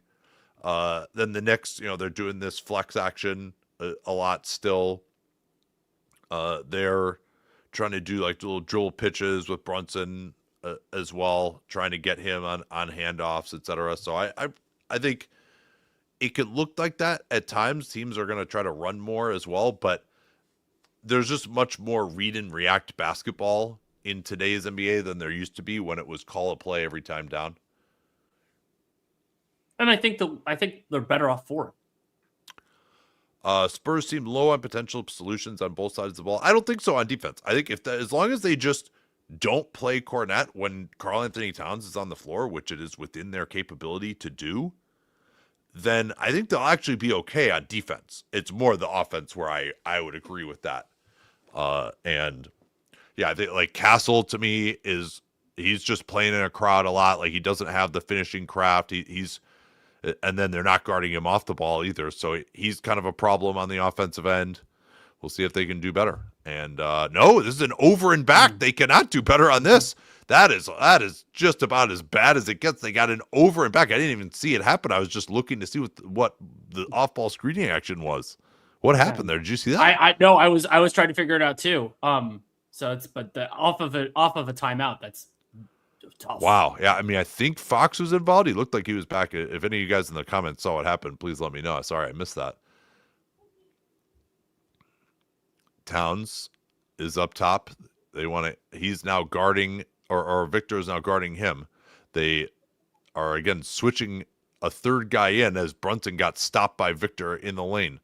They're switching a third guy into those Towns pick and pops as Fox goes through the arm of Hart, and that's going to be 4, I believe, on Josh Hart. It is 4 on Josh Hart, and that was nice strength from De'Aaron Fox to keep that move going after the foul, get the and one. So I imagine here it'll be Landry Shamet coming in for Hart. And to me, I know Hart was such a darling in game 1.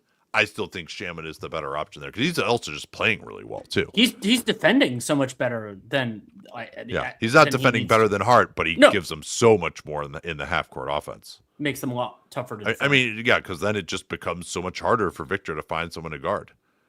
Fox got a couple of free throws. San Antonio back within 3. Or sorry, 1 free throw off the end one. Brunson again has to fight his way up. Got a little bit of contact on the screen, but Castle is still right in his grill. What are they going to do here as far as running a play? They want to involve Champagnie, but they're down to 7 before they do anything here. Double team. Here's Shamet. He has to make the play. Good peel switch by Champagnie, but Bridges eluded him, and he's 4 of 4 from downtown. And a couple of those are late clock killers where the Knicks didn't have anything going and Mikal Bridges bails them out. And I didn't think they needed to double team Brunson there. Their scheme has been to put a lot of pressure on him. Maybe you could do that late. Victor now. Here's Fox. Spurs season is hanging by a thread right now, essentially.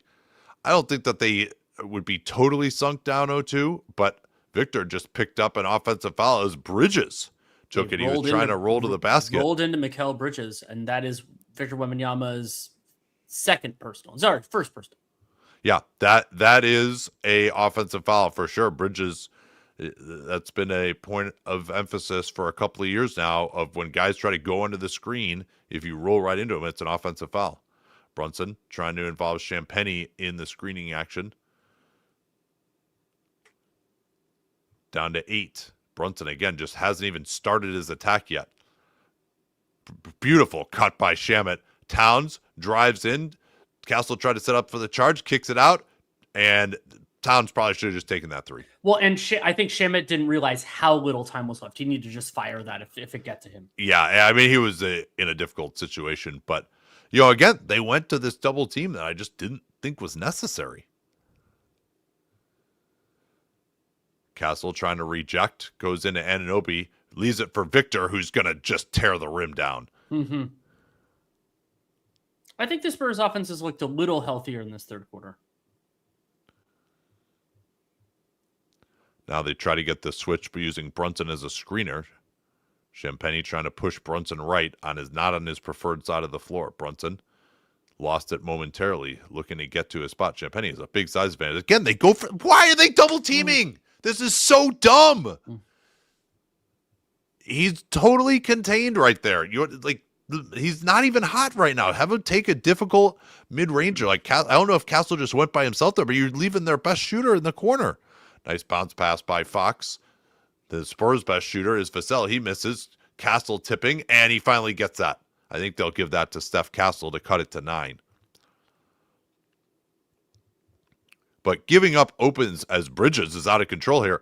And I guess someone pushed him? I didn't see much there. I just sort of ran into somebody and yeah,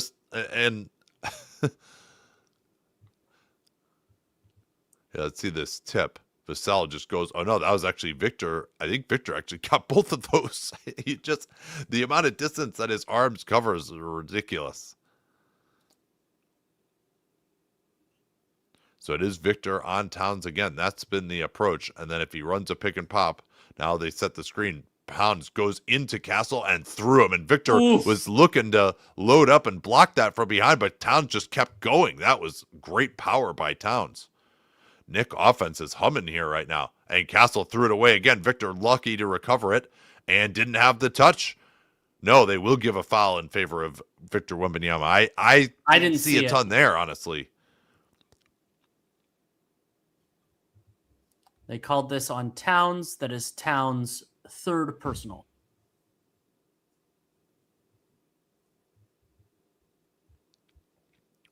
Yeah, let's see here. Wembanyama gets his hands on it. Pretty good hands by him. And then, yeah, Towns kind of has his arm on him a little bit. I would have let that go personally. That you could just make a no call. That does not need to be a foul either direction. Yeah, that was that is a rubber band effect call right there. So in this third quarter, 16-10 in favor of the New York Knicks. They are 6 of 9 from the field, 4 of 6 from 3. A lot of those fueled by those silly late doubles. Yeah, how many have they gotten 3 buckets off of that?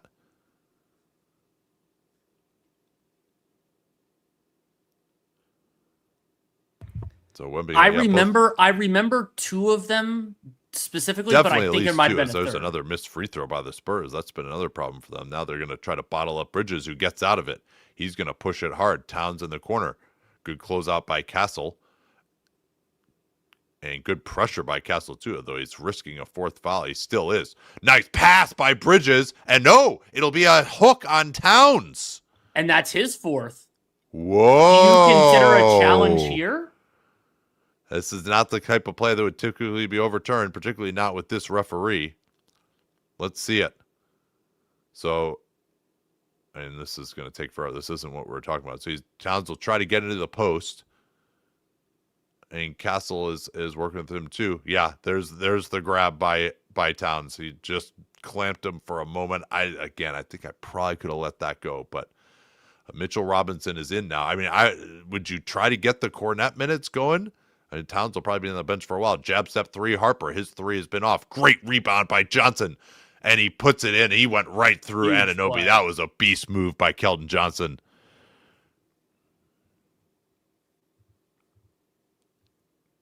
Yeah, Towns got 2 fouls on back-to-back possessions. Again, Brunson is over with just 1 second remaining. And again, they're not even getting into anything till 10 on the clock. Brunson tried to draw the foul, rims out from his preferred right side of the floor. Spurs can cut it to a 2-possession game here. Harper going to try Shamet, who's defended him well. Castle, not a good shot there. He made that. That still is not a good shot, but it is a 5-point game. Still counts on the scoreboard.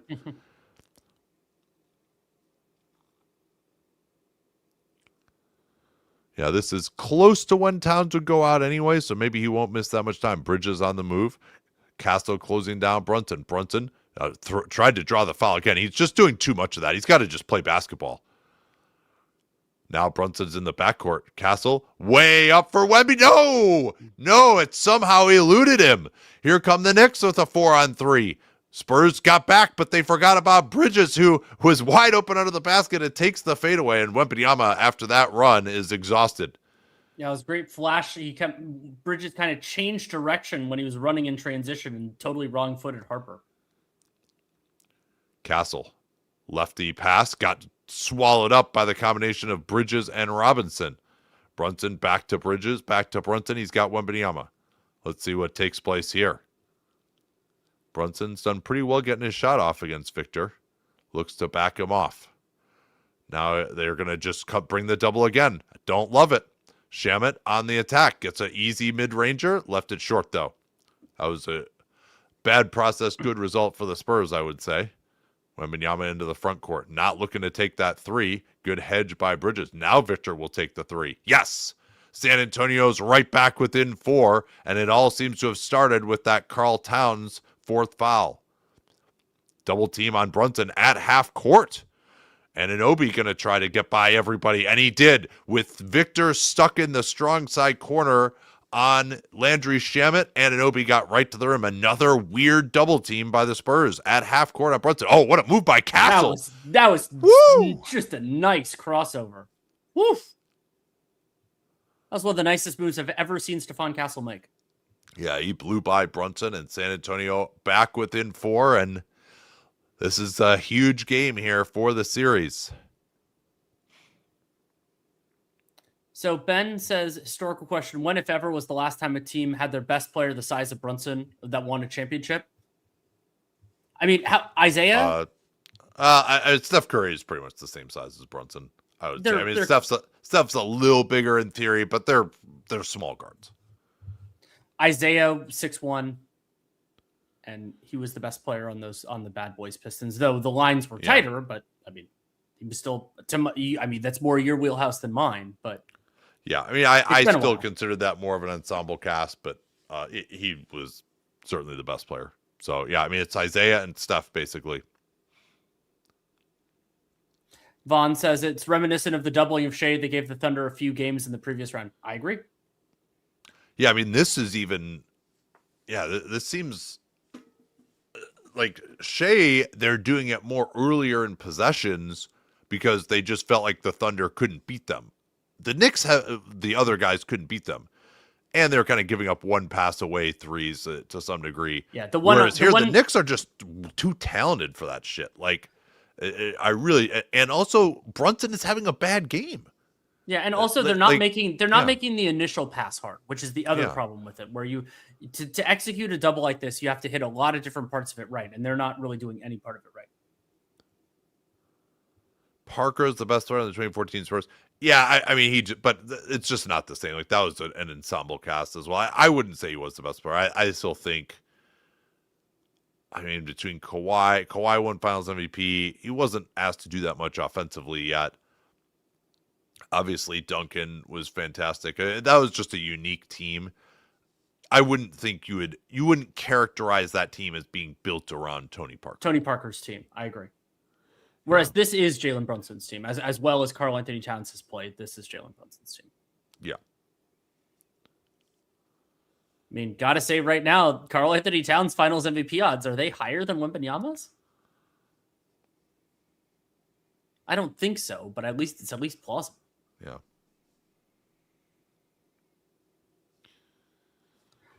We got asked about Billups. Billups was taller. I mean, he was still... yeah, he's 6'3". Also, I mean, Dan Feldman will go to his grave saying that Ben Wallace was the best player on those teams. Yeah. Again, to say that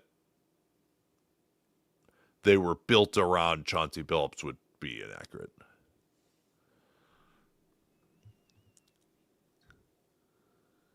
I agree with Adam and a few others. Curry's functionally the same size, and he might be a little bit taller, but he also he plays like a point guard too, which is just it's like that. I don't think of that as a delineation. So with Towns off the floor, it's 29-14 San Antonio. Wow. Mitchell Robinson is -15 in 8 minutes and 42 seconds. Karl Anthony Embiid. Well, his team's in the finals, so fair enough. And his team way to hit a man while he's down. Also swept Joel's team in unceremonious fashion.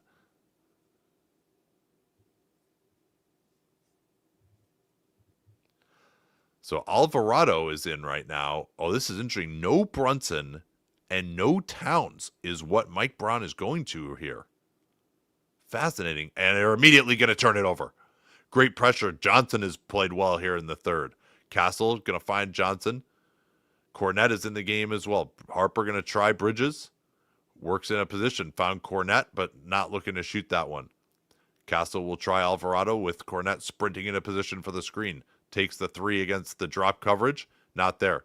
Spurs don't really have a great offensive group out there either. No Wembanyama, no Fox.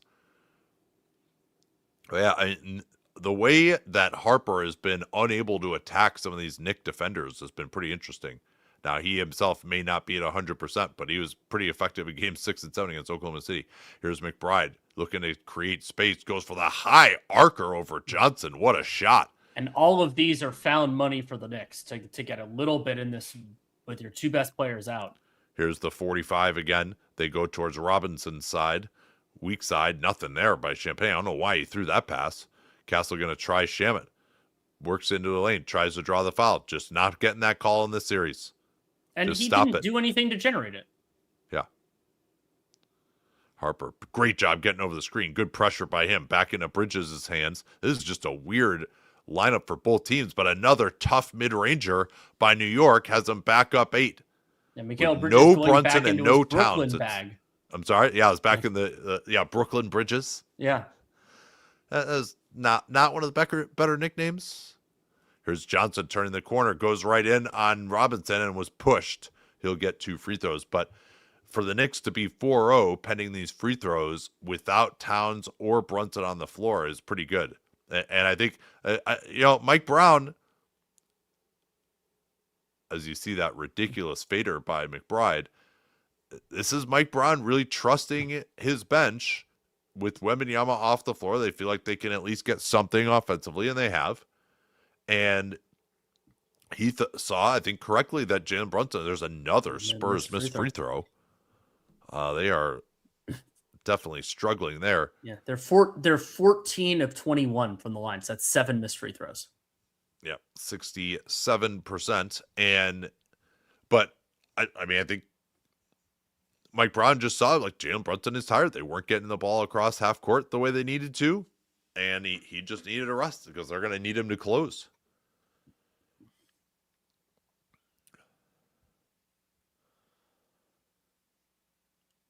Bridges going to run some pick and roll here. Robinson doesn't set the screen. He kind of rejects it. No advantage. Bridges working again. Goes to that exact same move. Exact same result. And with Wembanyama back in the game, they score again. Bridges, I think if you're guarding him, you got to know he's not going to like get all the way to the rim and draw contact. So 9 in the quarter for Bridges. Harper again can't get free. Almost got his pass deflected. Fox, he got stopped by Alvarado. Gives it up. Johnson has to take a contested 3. Great defense by New York again. Spurs just cannot get by anybody. Now Wembanyama is stuck in the perimeter. Now Alvarado needs to pass this basketball. Shamet's going to set the go screen. Gets into the corner. Beautiful fading 3 is off. Good footwork. I like that approach there because they were not going to switch that. And did you notice how aggressively Dylan Harper knocked that ball out of bounds? It's because Mitchell Robinson was going up for it. He's just like, I'd rather knock it out of bounds than have him get it. Yeah. Bridges in the corner again. Kicks it out. Robinson going to hand off. Oh, yes. What a pass. Victor was drawn up by the gravity of that mid-ranger from Bridges, and he put it right over his head. This may be the defining run of this series taking place right now without Brunson and Towns on the floor. They got the 2-for-1 as well. Spurs trying to respond. Wembanyama.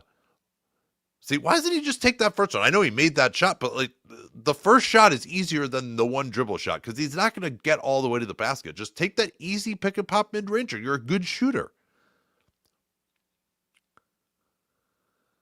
Down to 8. Bridges gets into his attack. They help again. 3-pointer. Alvarado just rimmed out. Tipped out. They'll get another chance. Alvarado. Oh, and the tip by Robinson. That was probably the broken hand right there.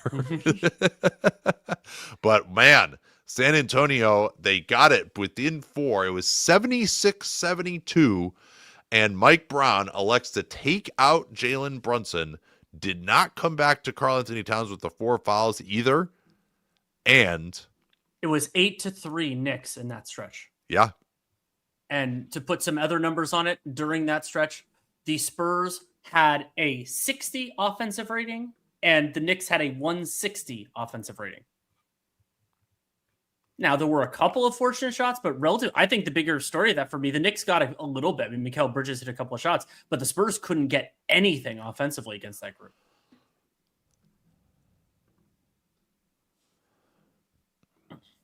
Yeah, Ian says, not to ruin the mock-off season, but what's Landry Shamet going to get paid this summer? And to me, he's clear-cut rotation player. I don't know if you could trust him to start or close on most teams, but I mean, I would be thinking somewhere in the like 8 million range. That's what I'd be looking for. Yeah, I mean, yeah, could I would bring him in if I felt like I could trust his health. I would just bring him in to start for me. Why not? He'll be 29 next year. Yeah, I mean, he does always seem to have some nicks. You know, he is kind of like Sam Merrill in that way as well. Looks like, by the way, looking at that Knick bench, you guys can't see this, but we can on our feed, that they're going to come out of this quarter break with those same guys on the floor. And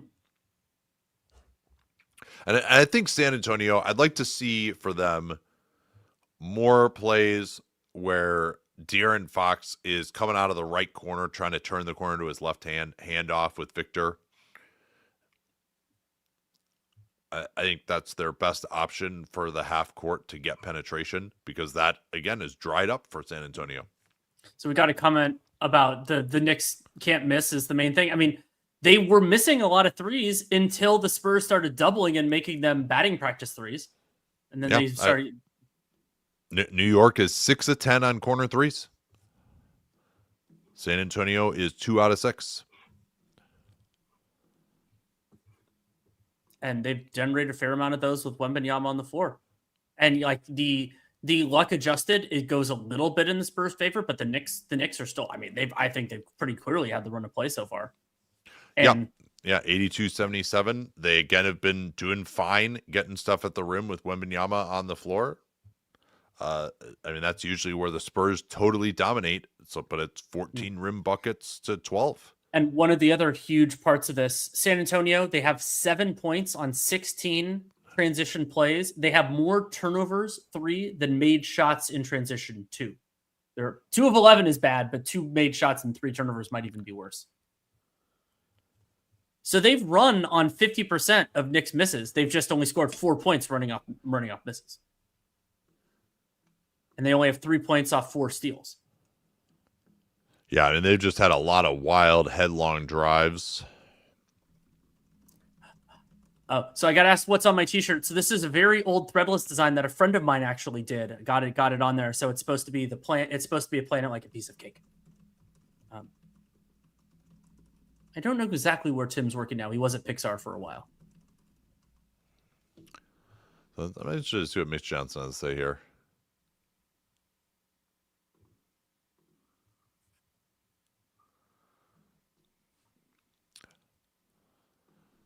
All right, so it is that same group for New York. They're going to go right to Victor. Shamet gets to the elbow off of Castle.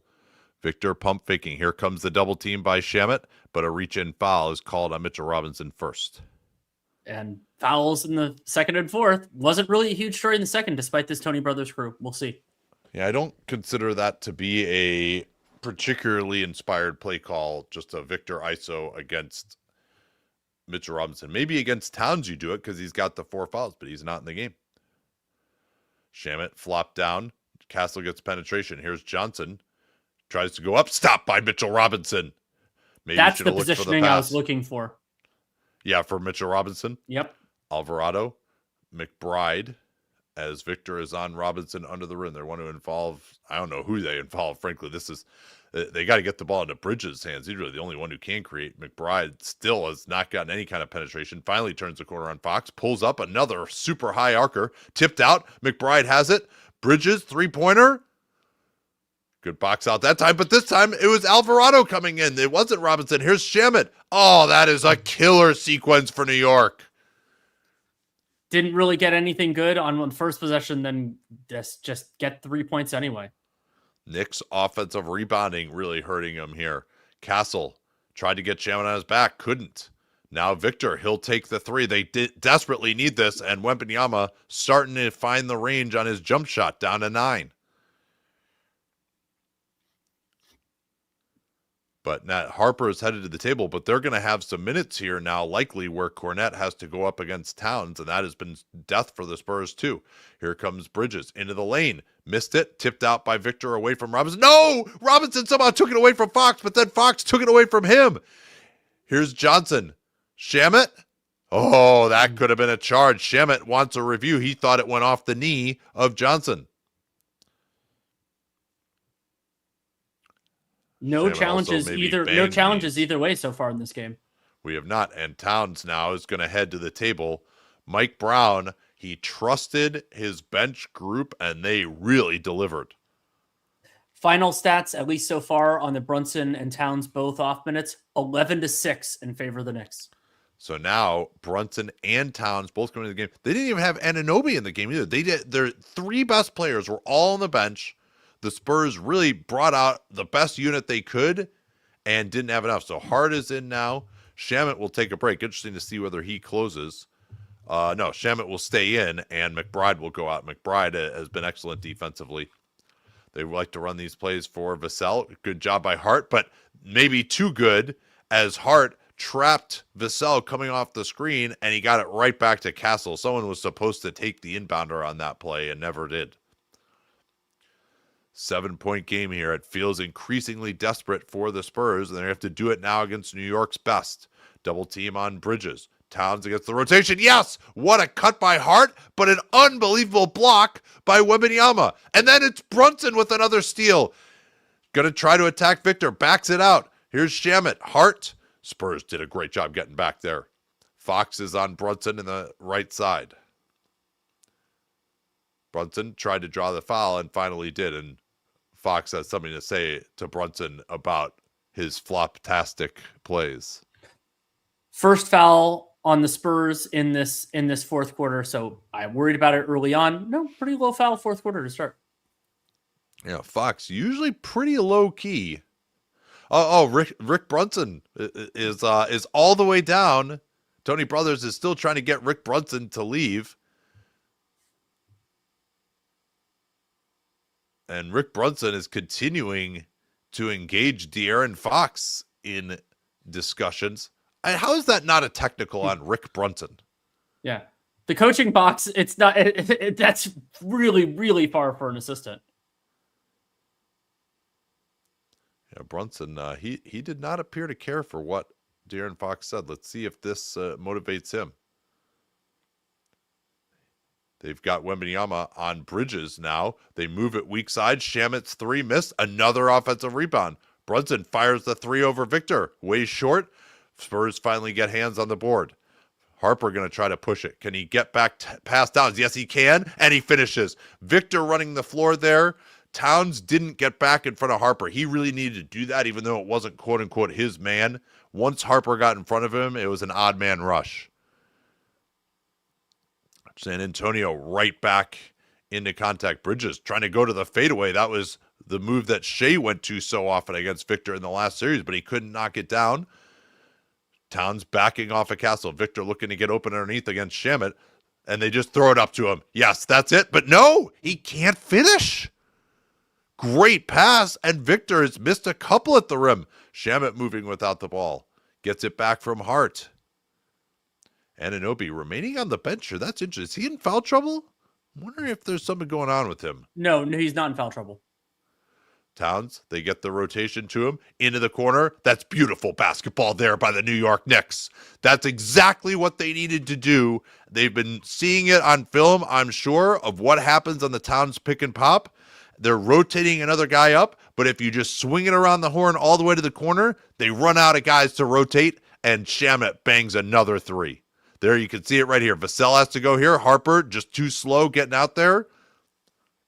And Shamet has been absolutely molten in the playoffs. I'll back in a sec.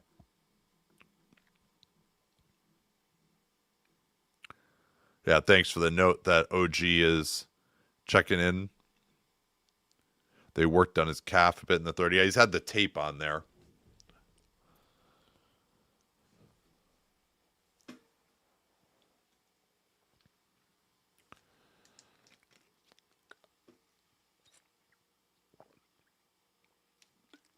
Yeah, why rotate to Hart? That's kind of a good question. And that may have led, honestly, to the indecision by Harper.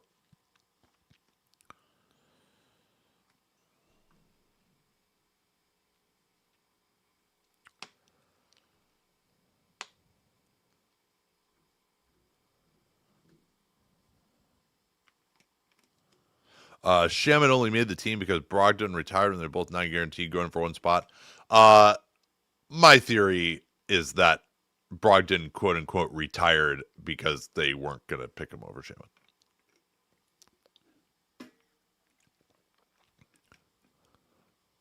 Clint says, I got to get the tip in before the series is over. Yeah, exactly. Yeah, let's, I mean, this is, it sure does seem, doesn't it, that the Knicks have the advantage. It like, this is kind of the same way it felt in the last series with Oklahoma City, quite frankly, where it was like, yeah, you know what? They might win, but man, that was an uphill struggle.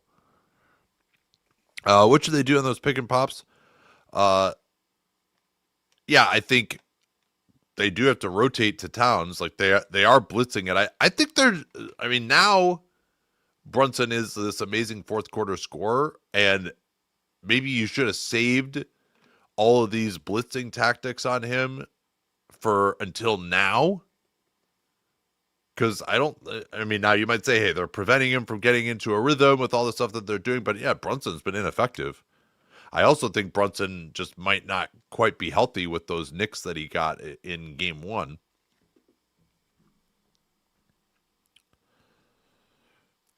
NBA Cup games seem to have been very predictable, both Thunder Spurs and Spurs Knicks matchups. Yeah, Yeah, it's a great point, and I felt that way as well.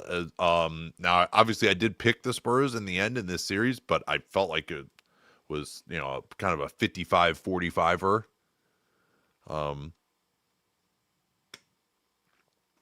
Was Tibbs the problem? No, I think maybe just Mike Brown was the solution. Mike Brown is a pretty damn good coach. I mean, look what happened to the Kings when he left. I mean, obviously they went with Doug Christie instead, but Knicks are a really good matchup. I mean, Karl Anthony Towns has been the Victor buster.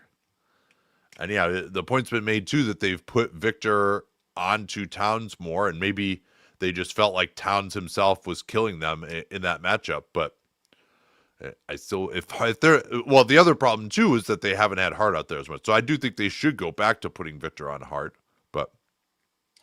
And so Clint said, like, level plays so high that Hart gets crucibled. He hasn't been crucibled. He's been in foul trouble, but they have been better in certain ways when he's been off floor because Shamet has been great. Yeah, I mean, he didn't get crucibled in game one.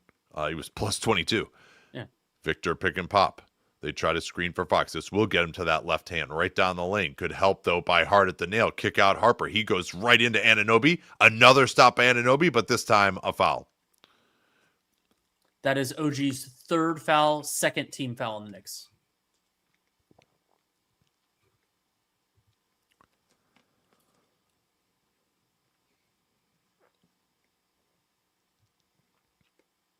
Let's see if he gets them here. That was pretty tough. There was some body contact, but not a ton. They did, in fact, call it on OG. They did call it on Anunoby, yes. But another missed free throw for San Antonio. That is their 8th missed free throw. By comparison, the Knicks, who have taken fewer, only have 4. Yeah, but the Spurs just have not gotten up many corner threes, whereas New York is now, especially that left corner, is 5 of 8 from the left corner. And the Knicks are outscoring the Spurs 17-9 in transition. And that's just a massive battleground win for New York. Now it's Victor on Anunoby. They rotate to OG. He'll try to drive it. Kick out Shamet. Well, Fox fell asleep again, and they got lucky. Hart flies in, and no, he'll get called for the foul. That's going to be his 5th.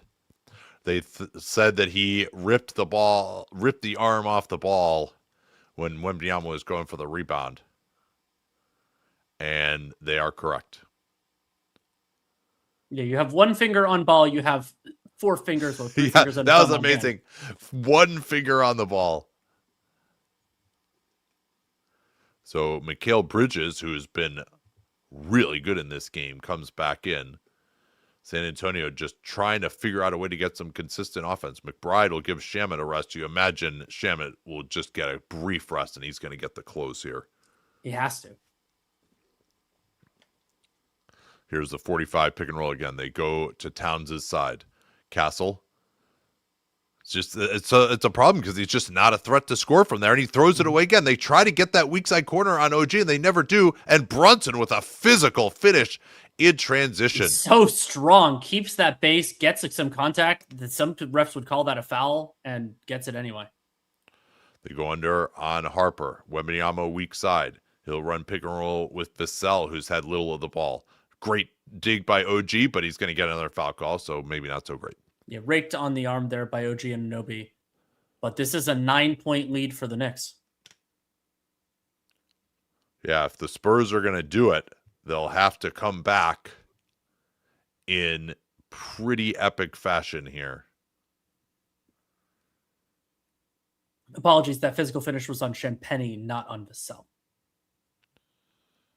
Castle goes between his legs, tries to get Bridges on his back. Love that no call. Absolutely love it. And Castle is down now. I think he might turned have his left sprained ankle. his ankle too. Here comes Towns down the lane. OG, corner 3. The corner 3s have killed San Antonio, as have the offensive rebounds. McBride looking again. And that is just another absolute killer sequence by the Knicks. They lead by 12, and San Antonio is in big trouble. So Nate, here's an incredible stat from this game. The Spurs are actually outscoring in points and efficiency the Knicks in the half court, but the Knicks are +2, 12-10 in second chance, and +10 19 to 10, 19 to 9 in transition. Yeah, let me see these transition stats. I haven't looked at this in a while. So the Knicks have 19 on 15 opportunities. They're 7 of 13 from the field, 3 of 6 from 3, 2 of 5. But they also have 3 offensive rebounds on their own transition misses. So they've had very few fruitless possessions that started that way. Yeah, and San Antonio, not that many plays, only 18 so far. 9 points on 18 plays.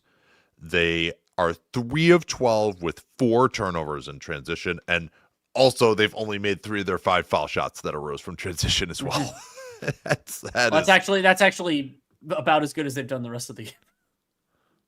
Yeah. They've made 2/3. They made 2/3 of their free throws. Who are some of our culprits here? Let's see. I mean, Wemby missed 3. Castle is 0 for 3 in transition. Oh, in 2 transition. of 4. I'm sorry? Oh, I was doing missed free throws. Sorry. Oh, yeah. Castle's 0 of 3 on field goals, 2 of 4 on free throws with a turnover in transition. Yeah, his offense has really been a problem. Like the 45 pick and rolls, they're just like, okay, we're just going to wait under the basket for you, Stephon Castle. We don't respect your ability to make a foul line jumper or really anything that's not a dunk around the rim. And he also has 4 turnovers, which is the most on the Spurs, and all 4 of those are bad pass turnovers. Yeah, and OG has been so good on just crashing in and then knowing when to get out to that corner shooter. He's been a huge reason why the Spurs just have not been able to get up corner threes, despite the way that the Knicks have been packing the paint. It really is a shame San Antonio doesn't get another top 3 pick to finalize this rotation. So unfair. BD Dip says really feels like game 1 again. Spurs offense stalling out after a strong start. I mean, I think that's part of it, but I think there have been some other miscues in this one too. Like I don't think their offense has been significantly worse in the fourth quarter than it was earlier on in the game. I mean, they just weren't great at any point. Let's see here. Here's another pretty interesting stat. 50% offensive rebounds for the Knicks in the second half. Wow. And that is not just the Mitchell Robinson minutes. Well, and Nate, our old favorite of how many baskets in the so it was 4 with the Knicks baskets inside 5 feet with Wembanyama on in the half court. They're up to 6 now. And the Spurs are only at 9 made baskets. So that's usually a great strength for them, is the delta between those two numbers, and 6 extra points. You'll live with that as the Knicks. Yeah. Yeah, the Knicks definitely have the shot quality advantage, according to us, by... Oh, no, I'm sorry. That is incorrect. The Spurs have the shot quality advantage by 2 points, but field goal percentage... 53% for the Knicks and 50% for the Spurs. Wembanyama getting animated on the sideline. And the Knicks are up to 15 of 35 from 3. And yeah, most teams probably aren't going to shoot 43%, but the quality of their shots in the second half has been better than average. Way better. So Victor looks like he's not going to sit here. Towns is just trying to get physical with him on the baseline. Meanwhile, they're going to set a cross screen for him with Brunson's man. They don't even think about switching it, and Towns just gets through it easily. Victor going to go hard here. Oh, it goes in and out. That was a hard attack by Victor Wembanyama. He tried to back up his animated words on the bench. Now they're just going to, they're going to switch Victor onto Brunson. And now they go to the, why not just let him guard him? Like, see what happens there. Like, they are just so scared of Brunson, who was not efficient in game 1. And now Anunoby goes right through Wembanyama and just dunks. Wembanyama didn't think he would try it. Harper with a headlong rush, and he'll get fouls. Is that Anunoby again? Oh, Harper, is something happen to him? They called that on Mikal Bridges. Looks like a sprained ankle for Harper. He's tightening up the shoe. And so, Nate, I brought up before the Knicks being effective at the basket in the half court. I mean, OG Anunoby himself has been huge in those. So Anunoby has 3 of the made baskets. Yeah, OG. That's Victor just did not think he was going to try it, and he got dunked on. Man, what a team this Knicks team has been. I mean, this is especially if they actually win this game and they'll win it by double figures, I mean, then it truly is, to me, would have to be the best individual playoff run of all time. Let's see whether they close it out by winning the series, but let's see if Harper, he's going to land. I didn't see what happened. I didn't see to much him there. Yeah. Maybe it was on the takeoff. Well, it's interesting that Dylan. Yeah, I guess that's right, because Duncan, his long run was his second year. So Harper, free throw, back to 12. And that's probably about how many possessions the Spurs have left in this game. Now Brunson, it doesn't matter as much that he's getting into the offense so slowly. They want to go to double screening action involving Victor. Are they going to switch double again here? Or are they going to let Victor actually guard him? Brunson trying to put him in the mix. Gets him in the air. Underneath Towns. What a pass, but what a block by Champagnie. And that'll be a shot clock violation. That was a great pass by Brunson. Hopefully they can involve Towns a little bit more here with now Bridges being guarded by Wembanyama. Oh, and Castle, he hyperextended that left knee, apparently, when he landed trying to draw that foul. Here's Fox on a step back three. Yeah, man, did they need that. Spurs going to get a timeout against them by Mike Brown, but a 9-point game with the back-to-back buckets, and they still have some hope. This is Fox just going right at Brunson. It's interesting that they decided they were going to switch Brunson that time rather than having him hedge, and Fox stepped back for the three. So, Nate, the stat I'm trying to pull, I don't know if I can get there fast enough, is the most points that a player has ever scored in a playoff run in their teens. Because is Harper, is this age 20 or is this age 19 season? Well, has he actually turned 20 yet? I think he might have turned 20 yet. He turned 20, but this is his age 19 season for Basketball Reference. Yeah, March 2nd. Here's another stat for you all. San Antonio offensive rating after the first quarter, 86. So Basketball Reference, they do the birthday thing literally like you did. So even though this is Dylan Harper's age 19 season, he is 20 for this entire playoff. So in that, the number that he has to pass is Jason Tatum had 351 in the 2018 playoffs. That would be the record. So if we're using Basketball Reference version of it. How many does he have right now? Harper, he had 251 before tonight. So he's at 262 now. What's the record for a 19-year-old? Is there anyone who's actually been 19? Tony Parker, 155. Yeah. So New York still going to have to keep scoring here. And now Victor is back on Towns. They surprised him maybe by changing up here. Brunson working on Champagnie. Gets into the lane. Tough fading floater. Towns working for the rebound. And it will be Nick Ball. He thought he got fouled from behind by Harper. And I tend to agree with him. But there's a 4-second shot clock facing the Knicks right now. Towns trying to come down the lane. McBride. I would go back to Shaman here pretty quickly. McBride, tough fadeaway. Victor on the box out of Towns. Spurs can cut it to 7 or 6 here. And they got Fox guarded by Brunson. Fox was hot early, has done little since. Gets into the lane.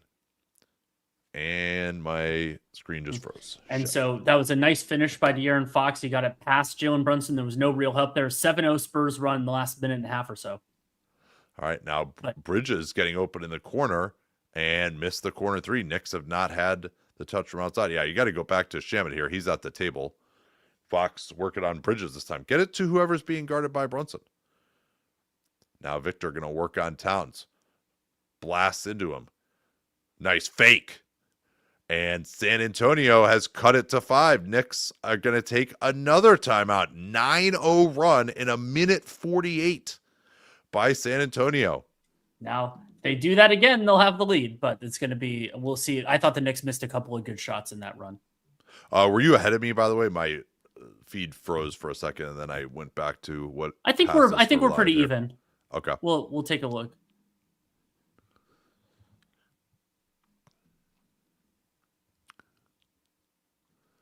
Yeah, my feed's kind of been struggling at times here. Mm-hmm.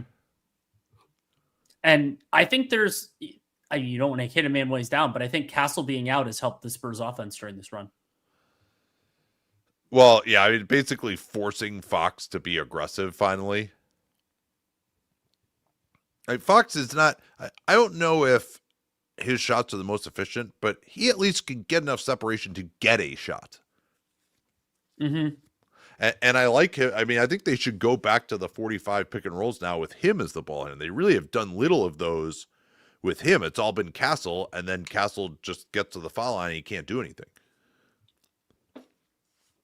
By the way, another big scoring playoff run for an age 20 player was Tyler Hero at 335 for the Heat in 2020.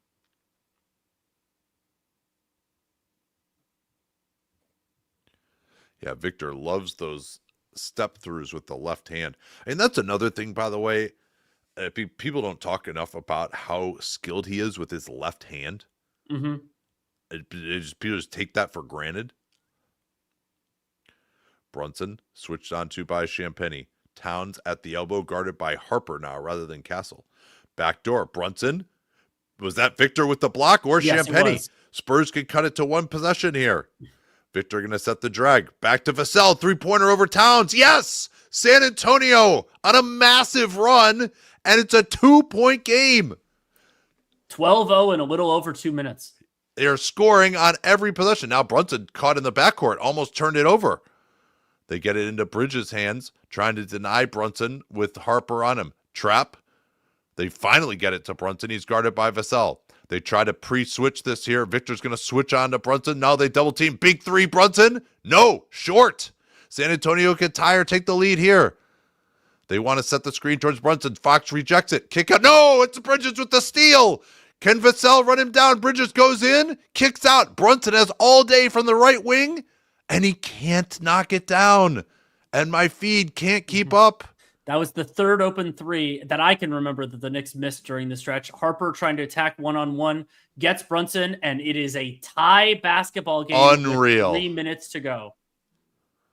Here, I'm going to just, if this happens again, I'm going to have to refresh. 14-0 run.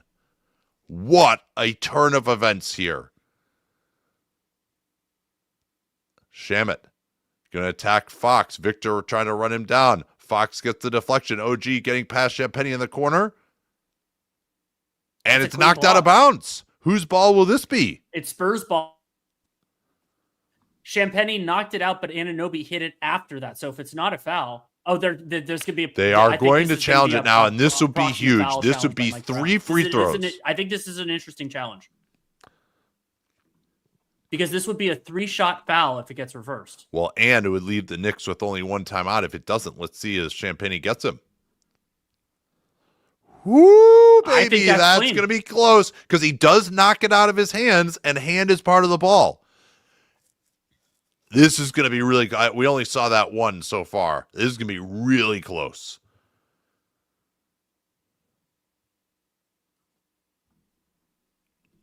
Could it also be Nick Ball here? Let's see. All right, so it is a 3. Oh, man, this looks to me like... I think this is... I think this is hand as part of the ball. I think this is a good block. And it does go off Anunoby for sure. This is so close.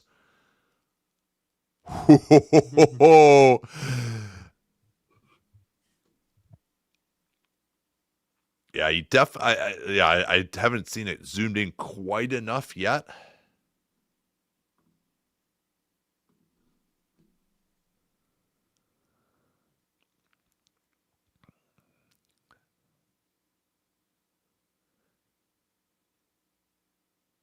All right. I still can't see it from that angle either. Tony usually will support his own calls. And will... Oh, a successful challenge. Here, I need to refresh real quick. Yes, and that's why I brought up the possibility of doing this challenge is that it changes a turnover into a 3-shot foul. And so that foul is on Champagny. That is his second personal, but OG Anunoby gets 3 free throws. The Knicks fiending for any points whatsoever.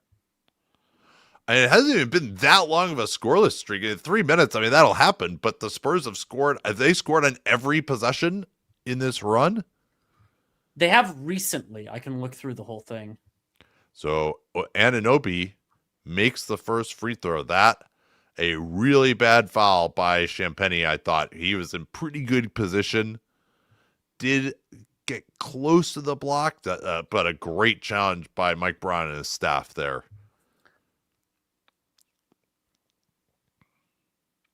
Fox had a turnover, and that was their last miss. That was their only unsuccessful possession since 5:59, or since 6:25. Yeah, that Bridges steal. That somehow, I mean, Brunson, man, he had all day to make that three and just didn't. But yeah, I mean, that could be a championship turning foul. I mean, you never know, right? Like if New York wins the series in 5 games, it goes up 3-1, then you can't say that changed things. But here's Fox off the double screen. Brunson hedging out. Fox bothered from behind. Up to Victor. Yes, what a pass by Fox. And he's getting into the lane. They are going after Brunson in these screens. And with Fox as the point guard rather than Castle, it's all opening up now for San Antonio. They're trying to pre-switch Victor out of the action. It's Bridges guarded by Vassell. I mean, is he just supposed to go one-on-one here? Finally, to get Victor in it, they could just switch it. No, Vassell just gets through the screen, down to 3. They're getting nothing here. Anunoby, can he get it off? I can't believe my feet is freezing right now. I'm sorry, guys. Yeah, so that was that was the loose ball went off of the Spurs. This will be a fresh 14 for New York. And New York continuing their great offensive rebound rate. Foul situation right now. 2 team fouls on the Spurs, 5 team fouls on the Knicks, so the Spurs are in the bonus. Yeah, big team offensive rebound. Hart is back in. Brunson snuck through. That's the second time that's happened in the game. It happened once for San Antonio, and now for New York. Brunson, as the inbounder, snuck right back in bounds. Here's Fox trying to work on Towns. Oh, he missed Victor wide open. He just turned away from him. That was inexcusable. Here's Victor posting up on Bridges. Somehow got the ball. He's going to step back in the corner for the tie. Way long. Great contest by OG Anunoby.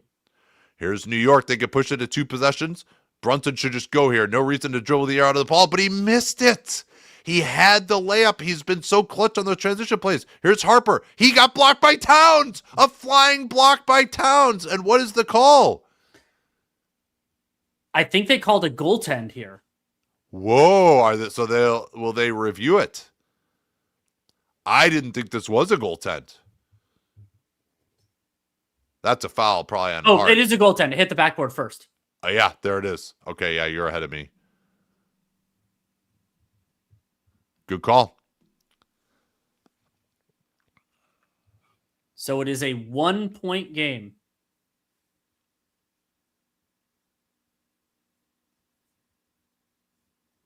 What are you going to here as the Knicks? Yeah, man, Fox, we said in the comments, Fox is gimpy. He looks like he's struggling too here.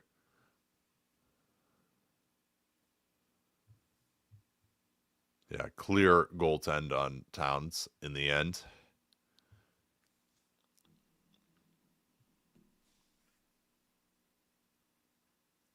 So, yeah, what are they going to? I mean, I think Towns needs to be more involved.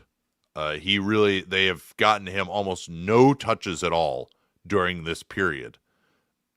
And even if he's being guarded, he's not being guarded by Victor, fine. They are still going to put 2 on the ball on his screens, and you can get him in rotation. Harper has the matchup on Brunson. They switch off in the backcourt. It's Bridges they're working so hard to get Victor into the pick and roll, but let Towns get a touch. They're just not doing that. So Bridges, that's just going to go one-on-one against Champagny. Their offense has been terrible. Bridges Towns was lost it, by Fox. And here comes Harper. Harper coming down on Anunoby. What's going to happen here? He came to a 2-foot stop. Look out for Victor down the lane. And 1. Spurs lead it. And a chance for 1 more. What a run by Wembanyama. He picked up Harper, and Harper did a great job of staying under control, not taking that wild shot against 2 guys. But this Knick offense has been horrible. And that last play, Karl Anthony Towns had De'Aaron Fox on him for roughly 15 seconds, and they never got him the ball. Just like let Karl Anthony Towns set a screen. So who's this foul on here? Is that Towns or Hart? Either would be Hart would foul out, and it's Towns. It's his fifth. So he's got 5. Wembanyama makes the free throw. The Knicks have done absolutely nothing other than the 3-shot foul, basically. Now Brunson getting past Harper. Champagnie has to switch onto him after the pressure.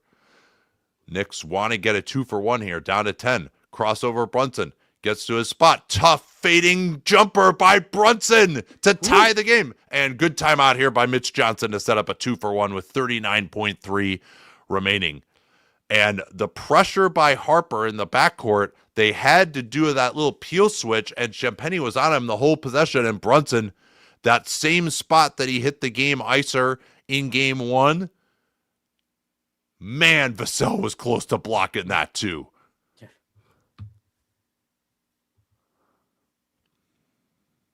Whew.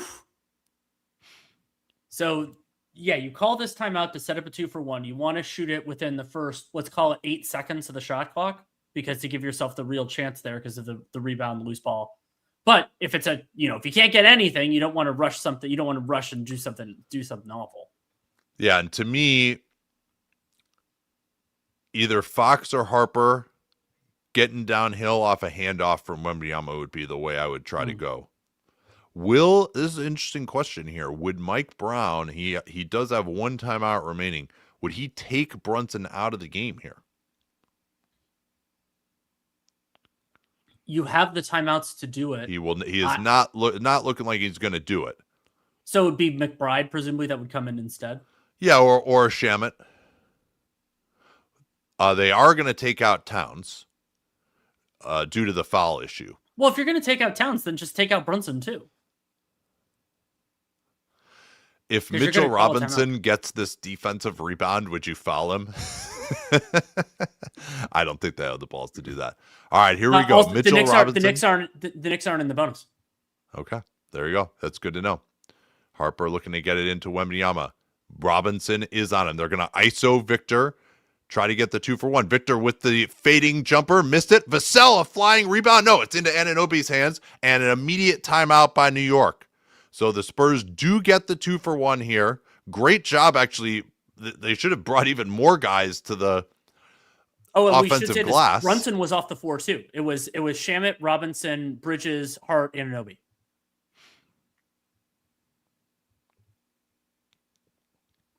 Whew. So now Jalen Brunson, he's struggled all game, just as he struggled most of game 1. He's now 7 of 24 from the field in this one, but just hit that game tire, and we could be headed for overtime, but it should be at least a possession either way left. Watch out for the offensive glass, but also watch out for possible San Antonio Spurs transition after a New York miss. And how much are you trying to run the time down here if you're New York? Are you trying, is that a major factor for you? It's not a major factor, especially because the Spurs have a timeout. It's not. Get a good shot. Yeah. I think it's all about just trying to score here. The only thing I would do is make sure it gets under 14. Because then at least if you get an offensive rebound, then you get the last shot. That's fair. So Castle is back in the game here for San Antonio. He takes out Champagnie. That changes the geometry for New York. Let's see how Castle is moving. He is on Brunson. Is New York just going to take the air out of the ball? No, Towns is going to come set the screen to involve Wembanyama. Brunson rejects it, and there's the foul to give. And they'll have to get into some other kind of an action now. And that didn't do anything to the shot clock because it occurred with 17 left. So New York does still have a timeout here, looks like. They do. And Castle is on Brunson. They want to clear out that side. Anunoby changes the angle of the screen. They reject it. Oh, it's going to be Brunson against Victor. He fires over him. No, rebounded by Victor. Spurs can push it here. They should go. No, Castle isn't looking. It's turned over. The foul to give, it's going to be Brunson with flopping down on the sideline, and he's going to get free throws. Stephon Castle was not looking for the ball. What a blunder. And Victor Wembanyama, totally reasonable for him to pass the ball to a guard there. We got the incredible matchup of Brunson against Victor. He missed it. Victor rebounds. He's going to push it up here. He outletted it to Castle, who hadn't even turned around. I put that one on Victor Wembanyama. And so now fair. Brunson, a very reliable crunch time free throw shooter, gets that one. And they also have two They're creators. Bringing in Cornette. That means that they'll surely take a timeout here. They're last. And I want to see a replay of how much of a foul that actually was on Brunson, flopping down at the slightest bit of contact.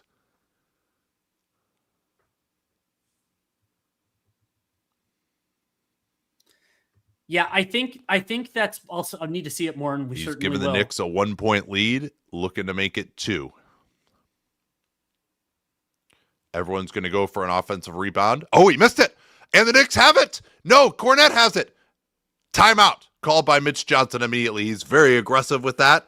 Man, that was almost a killer offensive rebound by Anunoby, but Cornette, who was in to get the rebound, actually picked it up off the floor. And it's a 1-point game here. So San Antonio, in some ways, this probably makes it more unlikely that the Spurs score. Because they won't have to concede if you don't go to that weird defense. New York might have been in no threes defense and given something up at the rim. Now they just got to stop him from scoring. And if I'm New York, I'm actually cool with giving up a 3 because you're only down 1 anyway. Man, Bridges and Anunoby both had a pretty decent shot at that rebound. And Cornette, great hands by him. He was about to lose it out of bounds. Well, and great feet to keep his left foot. What do you think here for San Antonio? Oof. Oh, you're talking and I can't hear you, Danny. Oh. Is that my problem or your problem? Can you guys hear me? I'm not muted, at least according to my mic.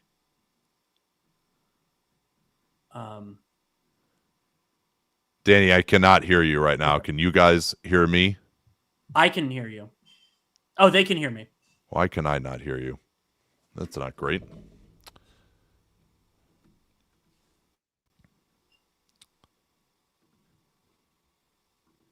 Well, I'll let you take the lead on this. All right, now I can hear you.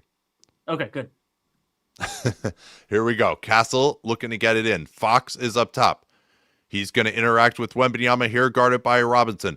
Fox, pick and pop. Victor for the lead. He missed it, and that's going to do it. The Knicks have a 2-0 lead in the series. They got the good look for Wembanyama, as good as you could hope, and it bounced off the back rim. Good defense by Robinson on the pick and pop, and the Knicks somehow survived the epic blunder with the score tied by Victor Wembanyama, threw it off the back of Castle. Brunson got the steal, flopped down, and got the 1 game-winning free throw. And the Knicks are in total command in the series. Whew. Well, we will talk to you later for Dunked On Prime, and thank you so much for joining us.